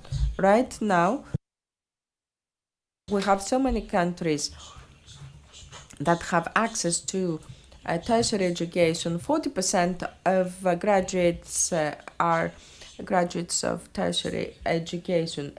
Now, let me give you some figures. Higher education, rather. In 1920, China and India only had 0.7% of access to higher education. So within a century, we had this massive, let's say, expansion of education, which is also going on right now. However, there is the danger of refuting this development, because our planet is full of people right now. So many people step on this planet. And however, democracies have been weakened. We have so many authoritarian regimes all over the world. We have ways of governance that actually persuade people either that there are easy solutions to their problems, or that they are not part of the solution because the regimes are authoritarian. And Baker calls this the education democracy paradox. In other words, we have more education and less participation in democracy, the classical type of democracy. Baker actually interprets this paradox in the following way. He says that we are not any longer in the era of participation in traditional forms of democracy, such as political parties. We have massive participation in democracy on the internet. This is not enough for me, because we have so many authoritarian regimes all over the world. And as Ms. Toucan said, the most educated countries and the most educated people on earth are those who have accelerated climate change the most. Now, what the experts say is that we have a world, the digital world, that unites us and divides us. For us, it's the perfect storm for critical thinking. The internet actually made us accept equality of all points of view. But this is not freedom of speech only. We have scientific views that are being promoted, such as this one, the flat Earth. Sometimes when I use this photo, people say that I'm joking, because you can see the sea there, how the water goes away. In the second picture, the water does not go away. Maybe they've mopped the floor there, I don't know. But anyway, it's a theory believed by 15% of people. And these people are in the age group 15 to 35, and these are very educated people. In other words, we come back to a pre-scientific interpretation of the world. This is the cosmological prototype of Babylon, which existed up until the 5th century, and then observation, not only theories, showed us that it is not true. So when we don't have this flat Earth, but we have something different like vaccines, things become dangerous for humanity. So we have gone into the world of filter bubbles, because the algorithms actually guide you through to the information that you want to hear. These are echo chambers, and opinions are a one-way street. The answer is a self-fulfilled prophecy, and everybody in the same echo chamber have the same views. Any type of diversity and any type of difference does not belong into this chamber, because these are small worlds that confirm the same views. And in those worlds, there is no dialogue because the views are correct. And in this way, we abolish democratic governance. Before going on to AI, allow me to show you this poem by Kavafis, which shows what we've already said about the users of social networks that actually trap themselves into these worlds. Now, AI is there to allow evaluation, because people think that education is a way to evaluate yourself. And when we think about education and AI, we have the fear that students will use AI to copy some projects or theses. And we have a new trend, like the doping control. Students who copy, who do plagiarism, and educators who try to catch them. Well, this is a trap, because sometimes with AI we have a transformation of pieces of information into views, and the way from a valid machine to a valid thinker is not long. Paulo Freire, when he talked about the civilization of the oppressed, said that the oppressed are 95% of people. Why do they accept that? Because they've accepted that the civilization of the oppressors is better, superior to theirs. So with AI, things are dangerous because we accept the answer of the machine as objective, as superior, and we immediately accept it and do not doubt it. This is where education has to intervene, and also the labor market. Of course, for all those dilemmas, the answer is not less technology or less education, and it's not education for less people. The answer is not in the future. The answer is in the past, the tradition of critical education that actually liberates people. And you can see that in the report, critical digital literacy. This is the best definition that includes not only educational but also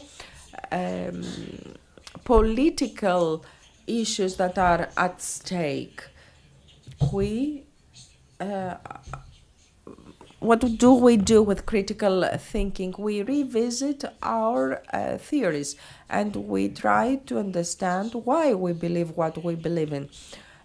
Now, another thing, we have so many global conflicts. Peace is at risk.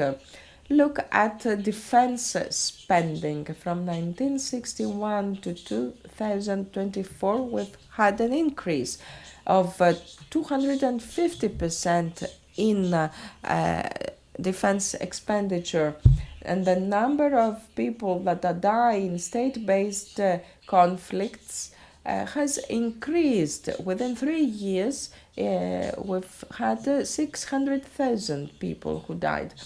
And after 1980, 90% of people who die in those conflicts are civilians, and usually young people. So, while we expect that education paves the way towards peace, justice, and human rights, we've just started claiming that. And we are those who have to do that. Now, let me take off the hat of continuous of lifelong learning and speak about adult training. The report calls for an emancipatory tradition, for an increase in the participation of adults in education. Well, this is something we've managed to do in the past. We can do that again. There's been some effort in this direction. Last question. Do we need education? This is the big question mark. Well, and that's the biggest danger. If we have a machine that does everything, then some people who don't like education will come and say, well, guys, do we need education? Do we really need it? And if we need it, do we need mass education? Something we pay for? Well, what we need, I think, is to have qualitative massive education in order to have a high-level education, not for the few, but for the many. An education that fills the gap between the education offered and the education bought, in other words, between public and private education. A really qualitative form of education. And in your report, Ms. Toucan, we see so many times the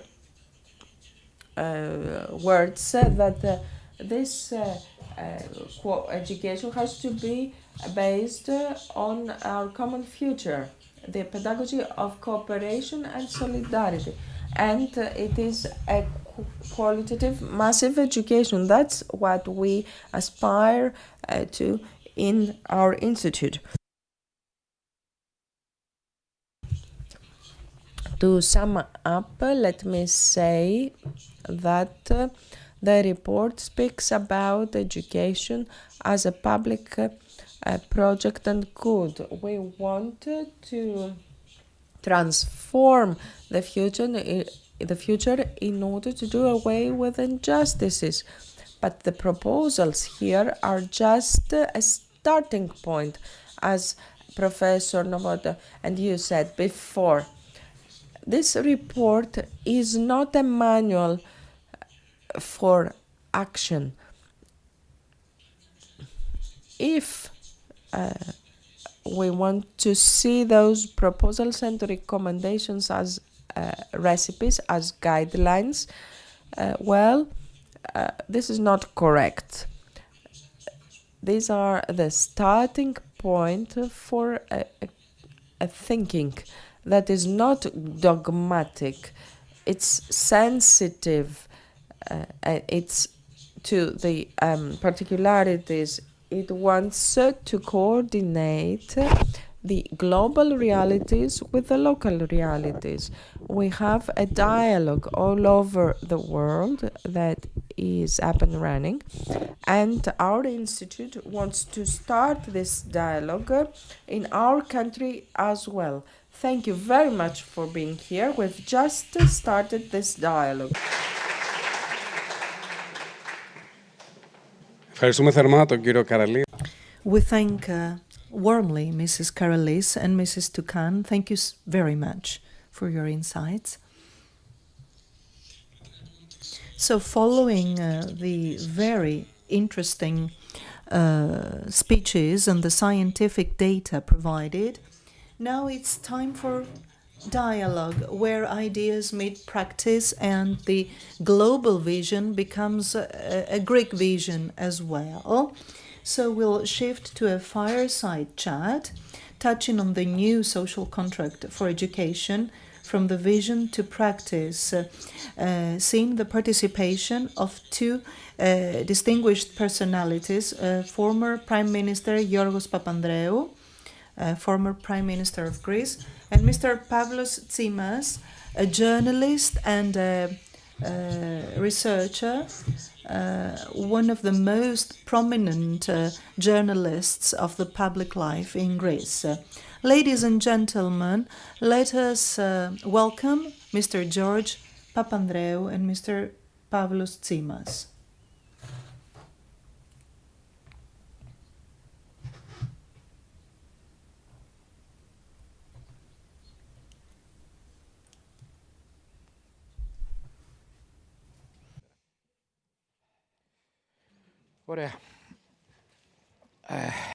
Fine. Good afternoon. Thank you very much. Είναι Yese, Mr. Yannis Panagopoulos, for the invitation, giving me the opportunity to review, to read the Greek version of this global report, and to talk about it with a person who has always manifested interest towards education and has left footprints, rather fingerprints, in the field of education in Greece, and knows much about the development in the field of education globally. So we heard very interesting things in the speeches and presentations, providing for thought. I'd like to say that two things made an impression on me. The terminology, the term new social contract for education. When we talk about education in Greece, we usually talk about educational reform, internal processes, curricula, and so on and so forth. But new contract means is about the expectations of society. What do we as citizens expect? And what are the obligations of the educational system towards society? Another thing that impressed me is that we are often carried away to think that certain challenges we're faced with are only national challenges, but we realize that education challenges are global. Let me start with the first observation, a new social contract. Why? Why a new social contract? What is the old social contract that doesn't work anymore? Why do we need a new social contract? Pavlos, I'm very pleased to be chatting with you here. I'd like to thank Mr. Panagopoulos and the INE Yese Research Institute for the exceptional work, and may this report be a guide for the Ministry of Education and schools here in Greece. I'd like to touch on Gaza, which, where things are promising, but there is still an issue of a stable peace and the Palestinian state. But the situation there lays emphasis on the importance of peace. We've spoken about peace, about coexistence, the coexistence of different peoples in a planet where we are all interconnected for many different reasons, but also because of communication and digital means. But this is also about democratic coexistence and about an education that respects the other and that shapes conditions for dialogue, like Socrates would mean it, a substantial dialogue, not just a debate to compete against each other to gain power, a dialogue to seek truth and common solutions to the problems of humanity. And we are currently experiencing a paradox. Humanity has the most possibilities ever when it comes to funds. There is money out there, knowledge, technology, But at the same time, humanity is faced with huge problems which have become existential for humanity. It's not just about hunger, it's climate change, and also the quest to buy, to invest in defense, because we fear that technology may lead to distraction. So the new social contract has a moral dimension. What are the moral dilemmas, and how are these used in the power humanity has to create a better world and not to destroy each other?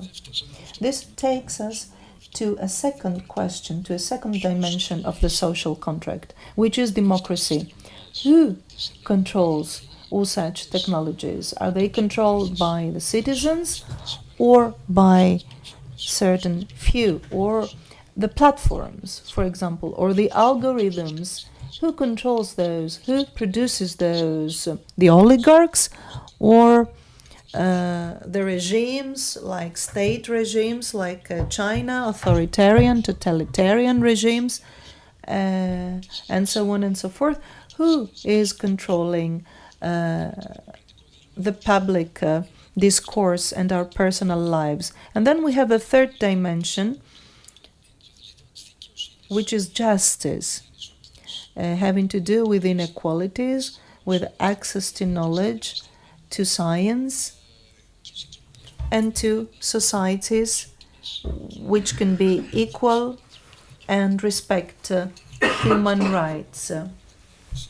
Then technology, which has to do with labor. We have technologies able to erase whole professions, even, I don't know, notaries, lawyers, even doctors. Technology can erase certain branches of professions. But again, who is controlling AI? Because this could give us the opportunity, AI could give us the opportunity to work less, to philosophize and think more, and have more humane societies. Or will it transform us into slaves? And how are all such notions translated at the level of education?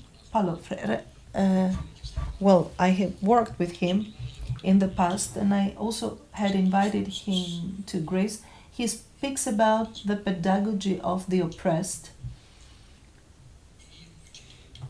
and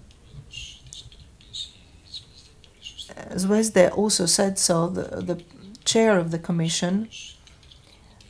We need not minor reforms, but a transformative model. And I believe that we have a model, like here, we have a classroom, we have the teachers and the students. This is an industrial model that stemmed from the Industrial Revolution to cultivate professions, but also, unfortunately, passive citizens. So you have to be a good professional in the factory, in your work. So there is a pedagogical hierarchy. The power is on top, and then the rest are the receivers who passively receive. And there have been some experiments of anti-totalitarian education and authoritative. Yes, and this is where we need to go back. I think we need to talk more about anti-authoritarian, though, as a notion.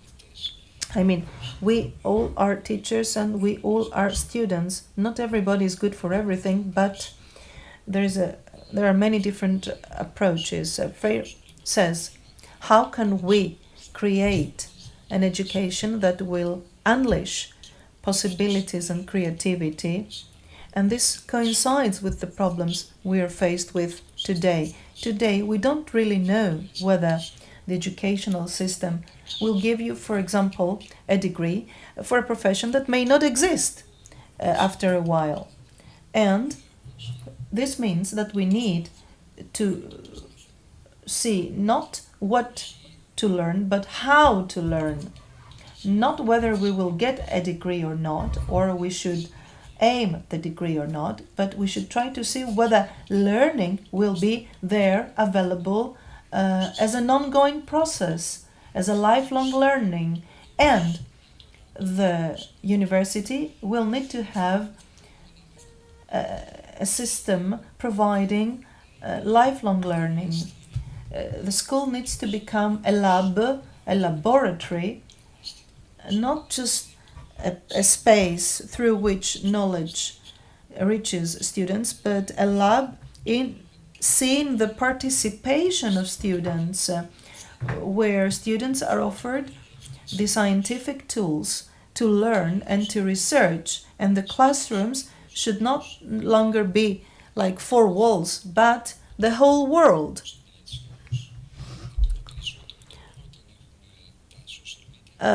Even more nowadays with the social media, and the report touches not only on who controls the algorithms, but how we as citizens have access and act in this digital world. To drive a car, you need a license. A young student has no license to start navigating on the internet. So, what do we give this young person? I'm not talking about exclusions. I mean, what kind of education are we going to give a young person to be able to manage and to filter and to have a critical approach to the information in order to not become a victim? So, we're talking about a completely different kind of school, an open school, and we are talking about education that will guarantee life skills and not just professional skills. And skills that will help us deal with the major issues like AI, climate change. There are so many different changes in many different sectors of our life. How do we consume? How do we produce? How do we construct the energy? The way we are transferred, I mean, the means of transportation. All such things are rapidly changing. And part of this transition, we may become victims of this transition. There are so many things we need to learn in life, and school doesn't teach us. Personal things, the way we manage our financial matters, interpersonal relations, intercultural relations. These are not schools we learn. These are not things we learn at school. We learn not how to become citizens, but professionals. So being educated to become a citizen and to be able to face the unpredictable and make it an ally, not an enemy, that's the social contract. So the insecurity of today, for it to be reversed, and thanks to the social contract, to have the opportunity to shape a route and to have a compass of rules and moral institutions and rules that will involve the society and the citizens, and that will give citizens the opportunity to deal with menaces and perils and guarantee a collective function. If we don't do so, the conflicts that we see, huge geopolitical conflicts like the one in Ukraine and China and America, will become the rule and not the exception. We've been talking about Gaza, the release of the hostages, the joy, the return of displaced people to homes that don't exist anymore and need to be rebuilt. These are so powerful images. But if we think about the next day, I mean, we find it a bit difficult to be optimistic. I was in Israel the day after the Rabin's assassination. 7 out of 10 citizens in Israel would say, yes, we're going to coexist with the Palestinians, we're going to recognize their right to have their own state, and so on and so forth. But the high rate of people stating so has fallen to 27% currently. So much violence, so many atrocities, creating a rift, no more possibility for dialogue, for coexistence. And I'm just wondering, is there an equivalent phenomenon in our societies? I'm wondering, we are trapped in our own bubbles online, and we only come into contact with people who have the same beliefs and common beliefs, and the only time we interact, it's through violence. I mean, how are we to cure this illness? And what is the role, should the role be of education in order to restore relationships? Education should be seen as part of the solution. There are social contracts and oppositions that have an impact on education, and education itself can impact social conflicts.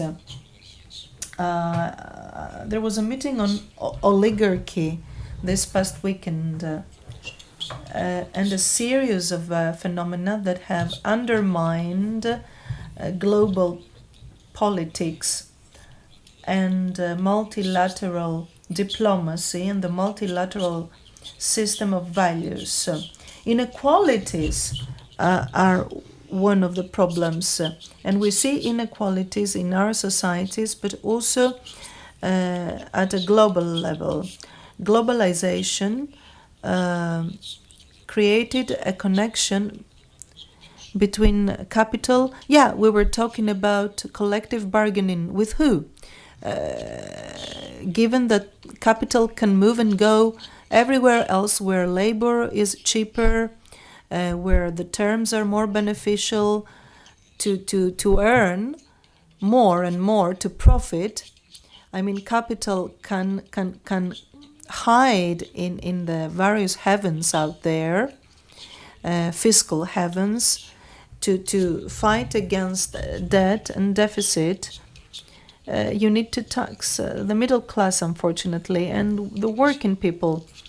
And however, these inequalities have led to a deep feeling of mistrust towards the institutions and to injustice. And on the other hand, it has also created a huge political power. It has given the power to a few oligarchs who buy football teams, who buy platforms, who buy cultural spaces and fora and structures, who create their own lobbies and promote corruption under the table and control democratic institutions. This is a main challenge currently. And then all the insecurities, the feeling of the young generation, that we are the first generation after many decades with gloomy prospects, be it in the labor life, be it in the possibility to create a family and have a house and so on and so forth, be it at the level of the environment, and so on and so forth. And then yet another important issue is the social media issue. The algorithms, I mean, some people say, this person wrote something, this is bad information, this is fake news. So that's the bad guy. But the algorithms have proven that they promote such fake news because the main objective of such algorithms is to catch our attention and to make us addicts. Fake news addicts.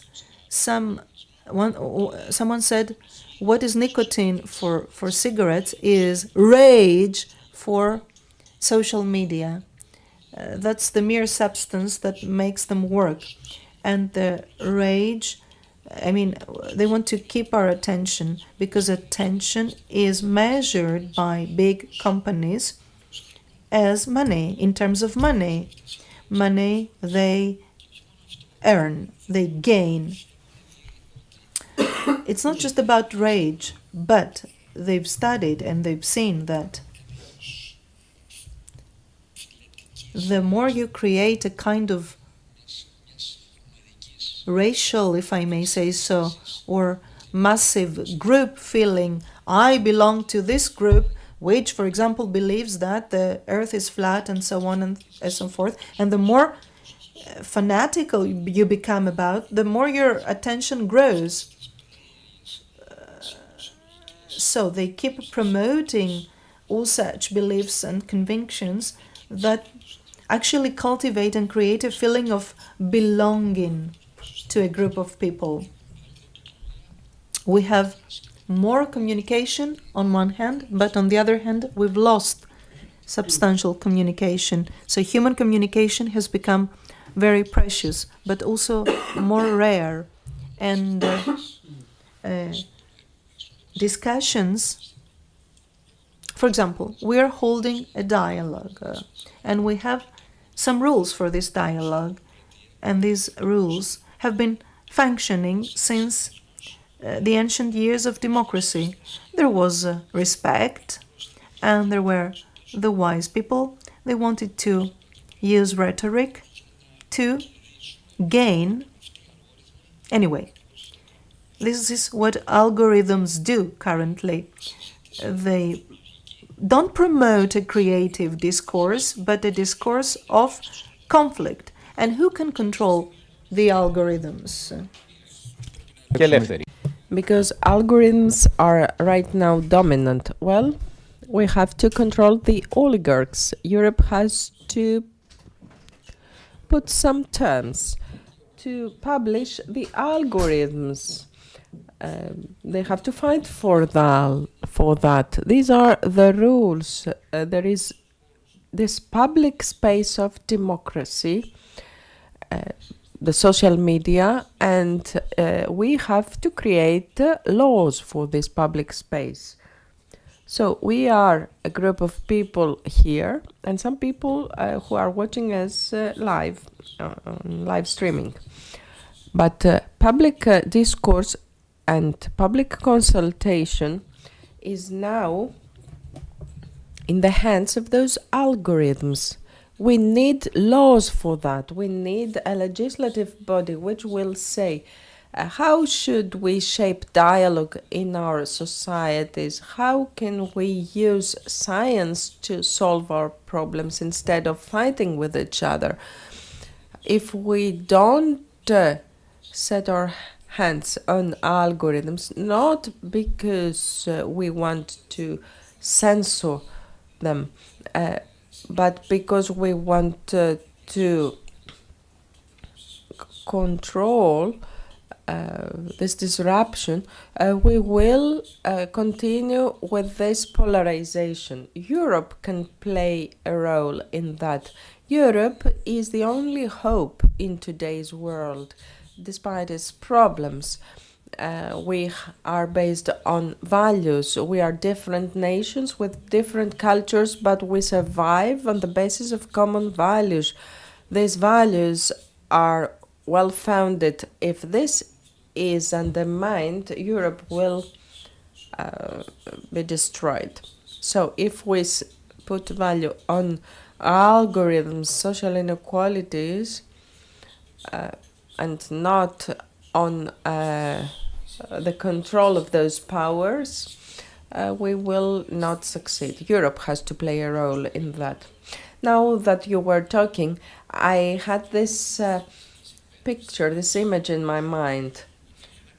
When the main nucleus of education was created in the past, there were some noblemen, some aristocrats who would not send their children to school. They would have homeschooling.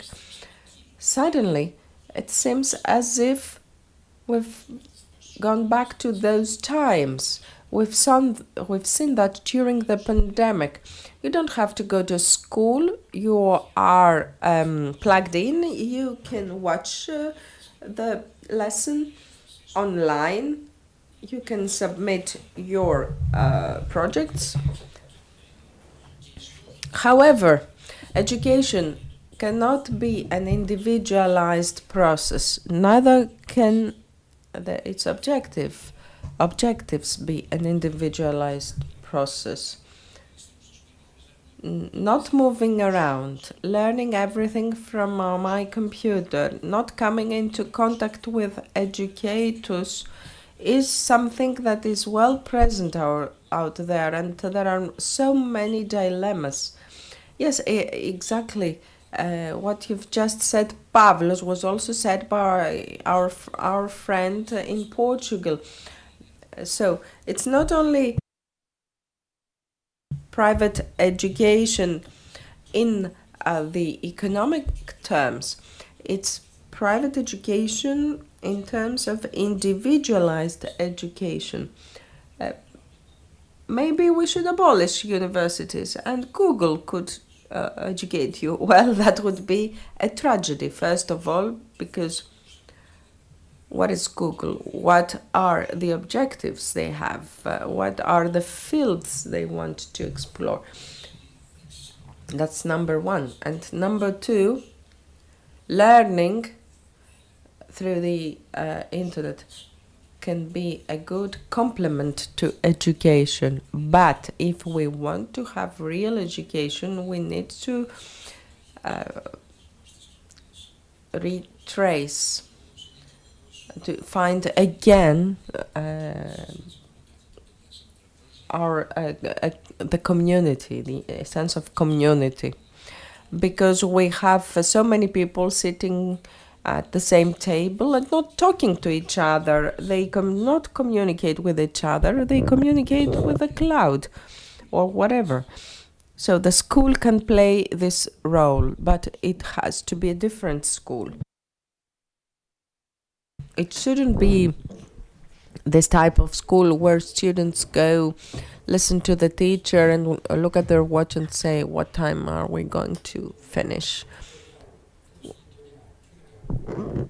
Now, let's talk about the environment, for instance. That's what the tutor should say.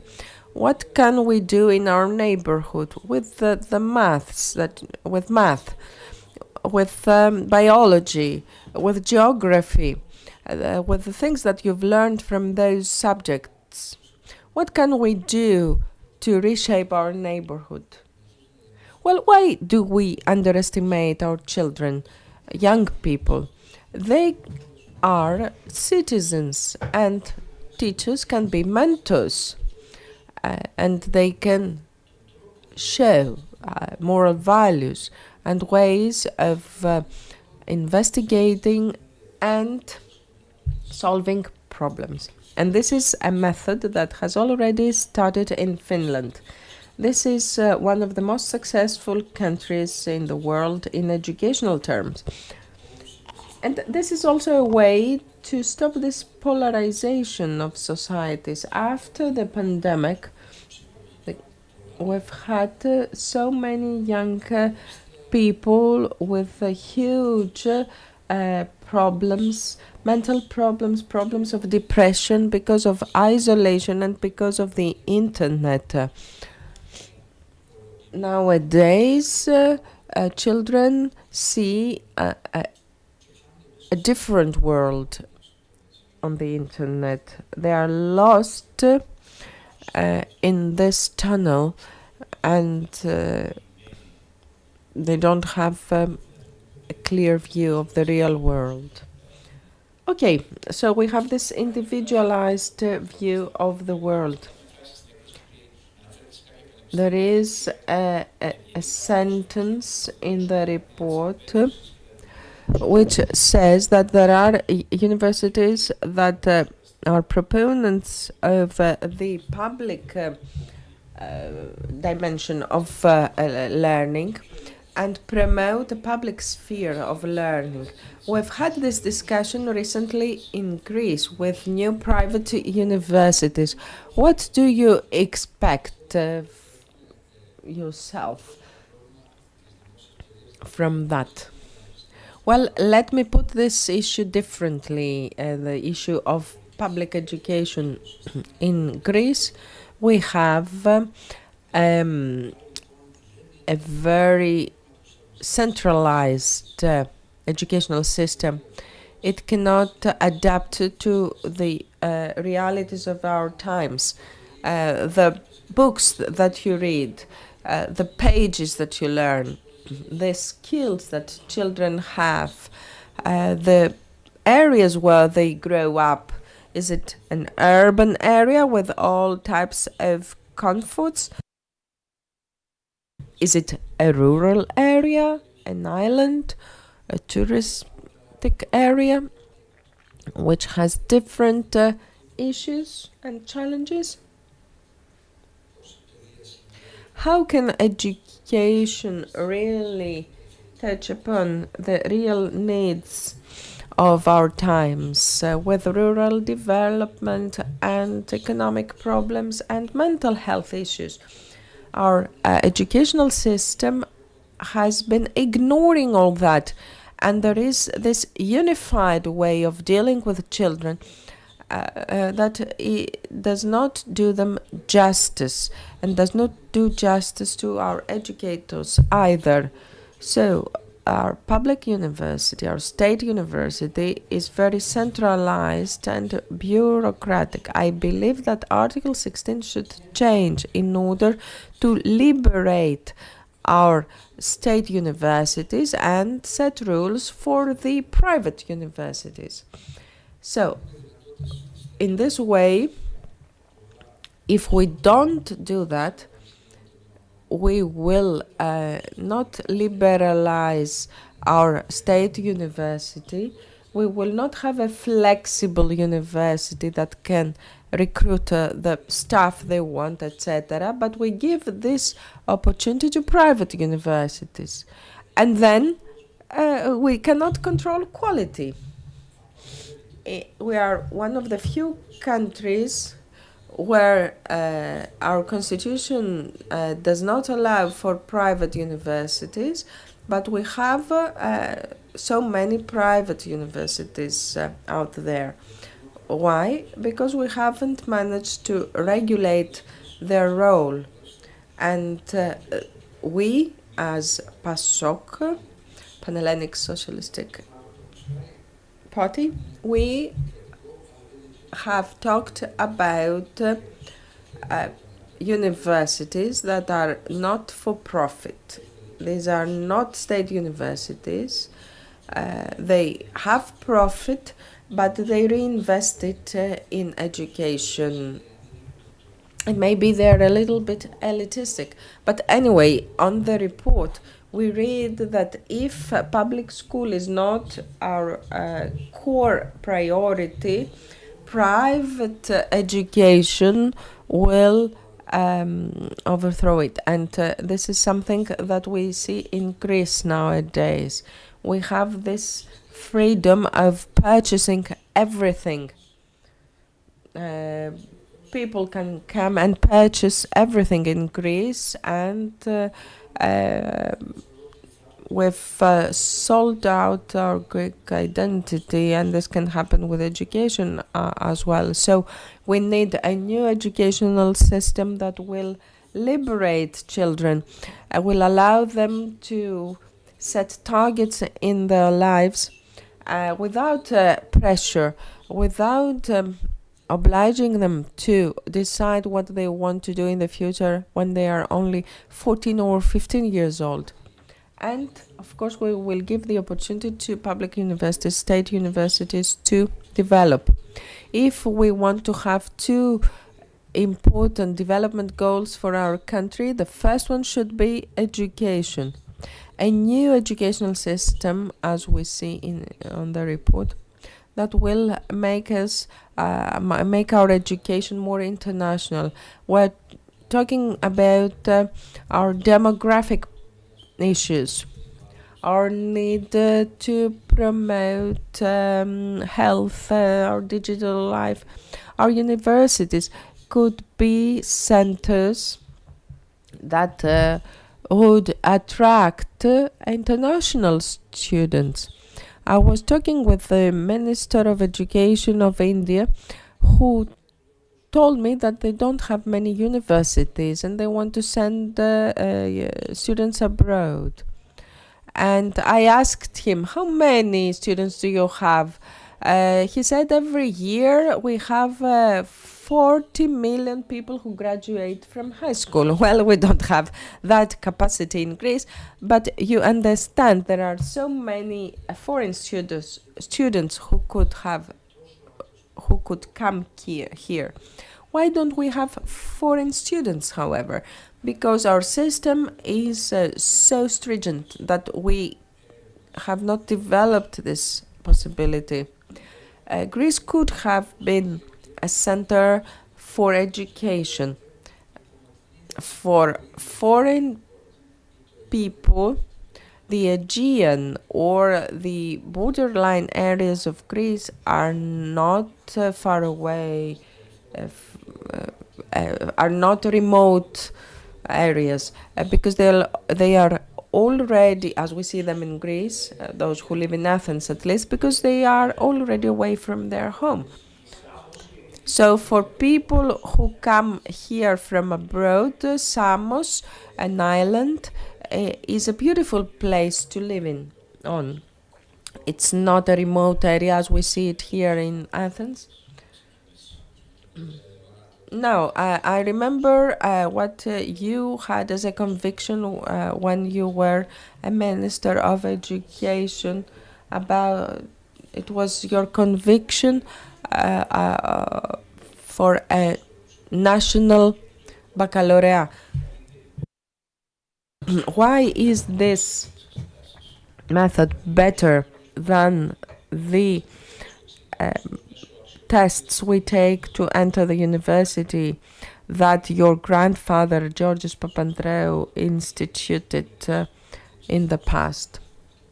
Well, let's get into the details.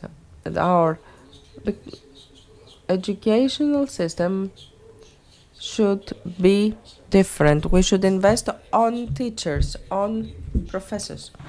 I will interrupt you, but I read here that educators all over the world are underestimated, underfunded, and underpaid. I thought this was a Greek problem only. Well, yes, maybe people underestimate them because the educational system has a different role. It's a way to get a degree only. So educators are underestimated in their roles. Now, we need to support them. The target, the objective should be the student, not only as an individual person, but as a member of the society.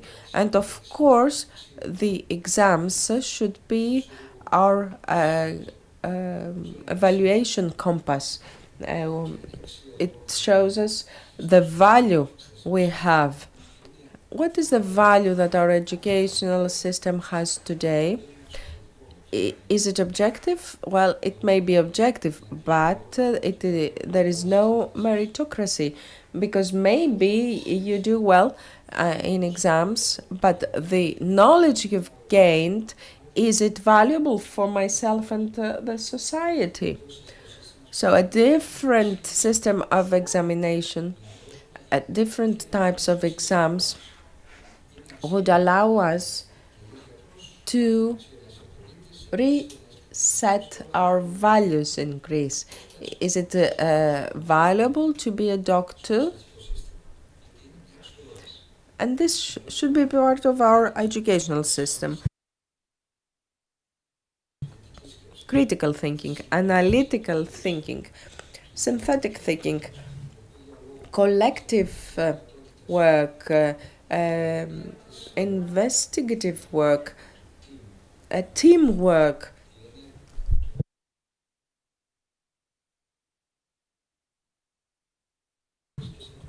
The use of science in practical terms in favor of our society. All these things are disregarded by our educational system. We need to change it. We need to change the system of exams, because this will reorientate the whole educational system. At the same time, this logic of taking the national baccalaureate is similar to what we have with the international baccalaureate. What it tells you is that you have this basic knowledge, and on the basis of this knowledge, as a citizen, as a Greek citizen, you can do this and that. You can study this and that. So this baccalaureate should not exclude people from education, should include people in education. We should not channel people through to specific, let's say, specialties. Maybe we say, for example, this person should do humanities or, I don't know, natural sciences. There has to be something more generic in order for you to be able to have a better synthesis in the end. And then universities should have a better view on what they need, how many departments they have, how many students they have, how many professors they have. We have a Soviet type system, but we don't have the programming they used to have in the Soviet Union. So if the National Technical University of Athens says, I don't want so many students anymore, or I want more students, they should have the opportunity to do that and the incentives to do that. So if you want more students, we will give you more money for Greek citizens. For foreign citizens, you can have some tuition fees. This is a whole discussion that has to happen, but these are some of the basic concepts we need to explore. Well, that's an interesting discussion, because it's not that you propose that we just change the system of exams. You wanted to change the whole content of knowledge that is examined. Exactly. And then universities should have a say in what they evaluate. And in Greece, we need to do that in a social way, and it is happening. When I went to the US, I asked them, can we have some formal exams, some formal tests that do not rely on learning everything by heart, but on critical thinking. I asked them, can we do that? Yes, indeed, you can do that, they said. Okay, now we have to close, but I've left AI for the end. Maybe we should do away with those dystopic scenarios, and where AI will exterminate all humanity. But there is this problem that is clear. artificial intelligence and digital technologies in general can deepen inequalities to the extent that they become impossible to bridge, like a social wall that separates those who can, the few who can, with the many that cannot. This intensification of inequalities through digital technologies and AI, how can we deal with them? I cannot think of any other way than an educational system that is adapted to the needs of AI and prepares students for this type of problems. I do not want to act as a pedagogue, but I believe that we need to adapt AI to a human-centered logic and environmental, because AI has an energy cost, and young people should be educated to use AI for the common good that will benefit both him and the whole society. So apart from all other issues involved in AI, the educational system, instead of keeping AI at a distance, because AI will be part of our reality and young people will be exposed to it in many different ways, should find a way to utilize it appropriately. And there are so many discussions about it. Even how you ask a question is an important issue. But indeed, artificial intelligence gives rise to some moral questions. There is a huge change in our life through AI. How can we utilize that? This is a moral issue, a democratic issue, an issue of justice. Will the new missiles, for example, will AI decide whether missiles are being directed towards us, or whether are we directing missiles to anybody else? As AI, there were mobile phones, and Israel army would get information and they would know, theoretically AI would tell them, oh, this may be Hamas or here, and we should hit there. This can be 70% sure, 80% sure. 70% is okay. But 30%, what is the 30%? It could be civilians, families. So a huge moral issue is brought up. Can AI help us in the field of health, in the field of education, in work? The winner of the previous Nobel Prize said so. If we create controls and checks now, we may reach an era where AI will exceed us and tame us. However, currently, platforms, big companies today say, in the past, maybe you were unemployed, but economy needed you and industry needed you in some way. But with AI and robotics, if we go that far, capitalists will say, I don't need everybody. I'm going to choose who I need. This is where a different social contract is necessary. Redistribution of wealth, taxation of wealth is needed so that working people can have a more just work. So there is wealth, but we need to redistribute it. So we in Greece, we are an advanced, relatively advanced country despite our problems.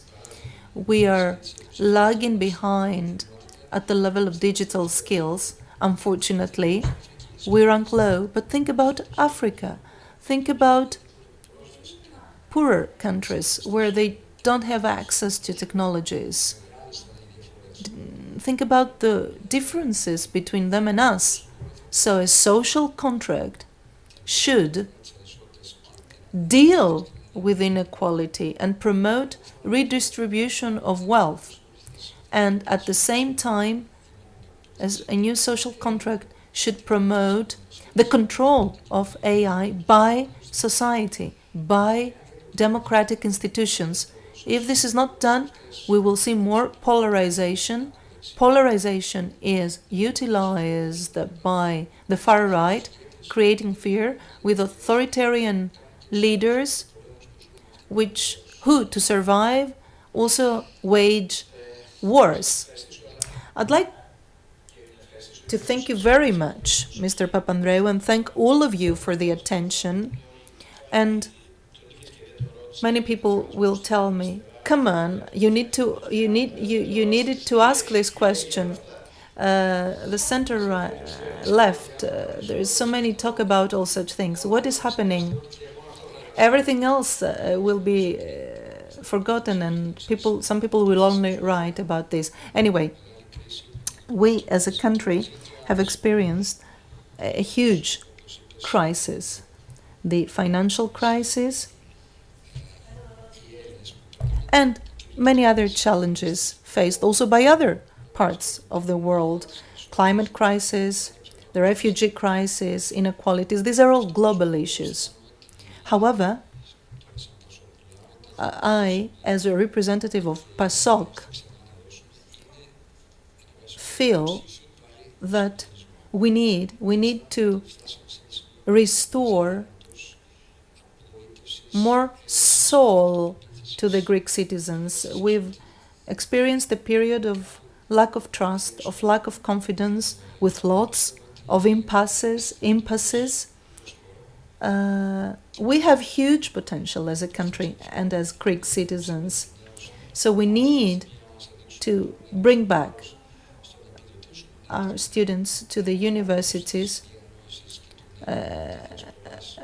bring back the diaspora back to our universities so that they can teach, even for a shorter period of time. There are so many things we can do. And we, as progressive powers, we can pave the dialogue towards the right direction. Where is Greece heading? I mean, these are all debates that need to be held within the field of education to pave the way for more dialogue, because there are a lot of progressive people who are dormant, in a dormant state, but who can actually make the change. Yes, I'm going to stop here, otherwise it's going to be a political interview. Thank you so much.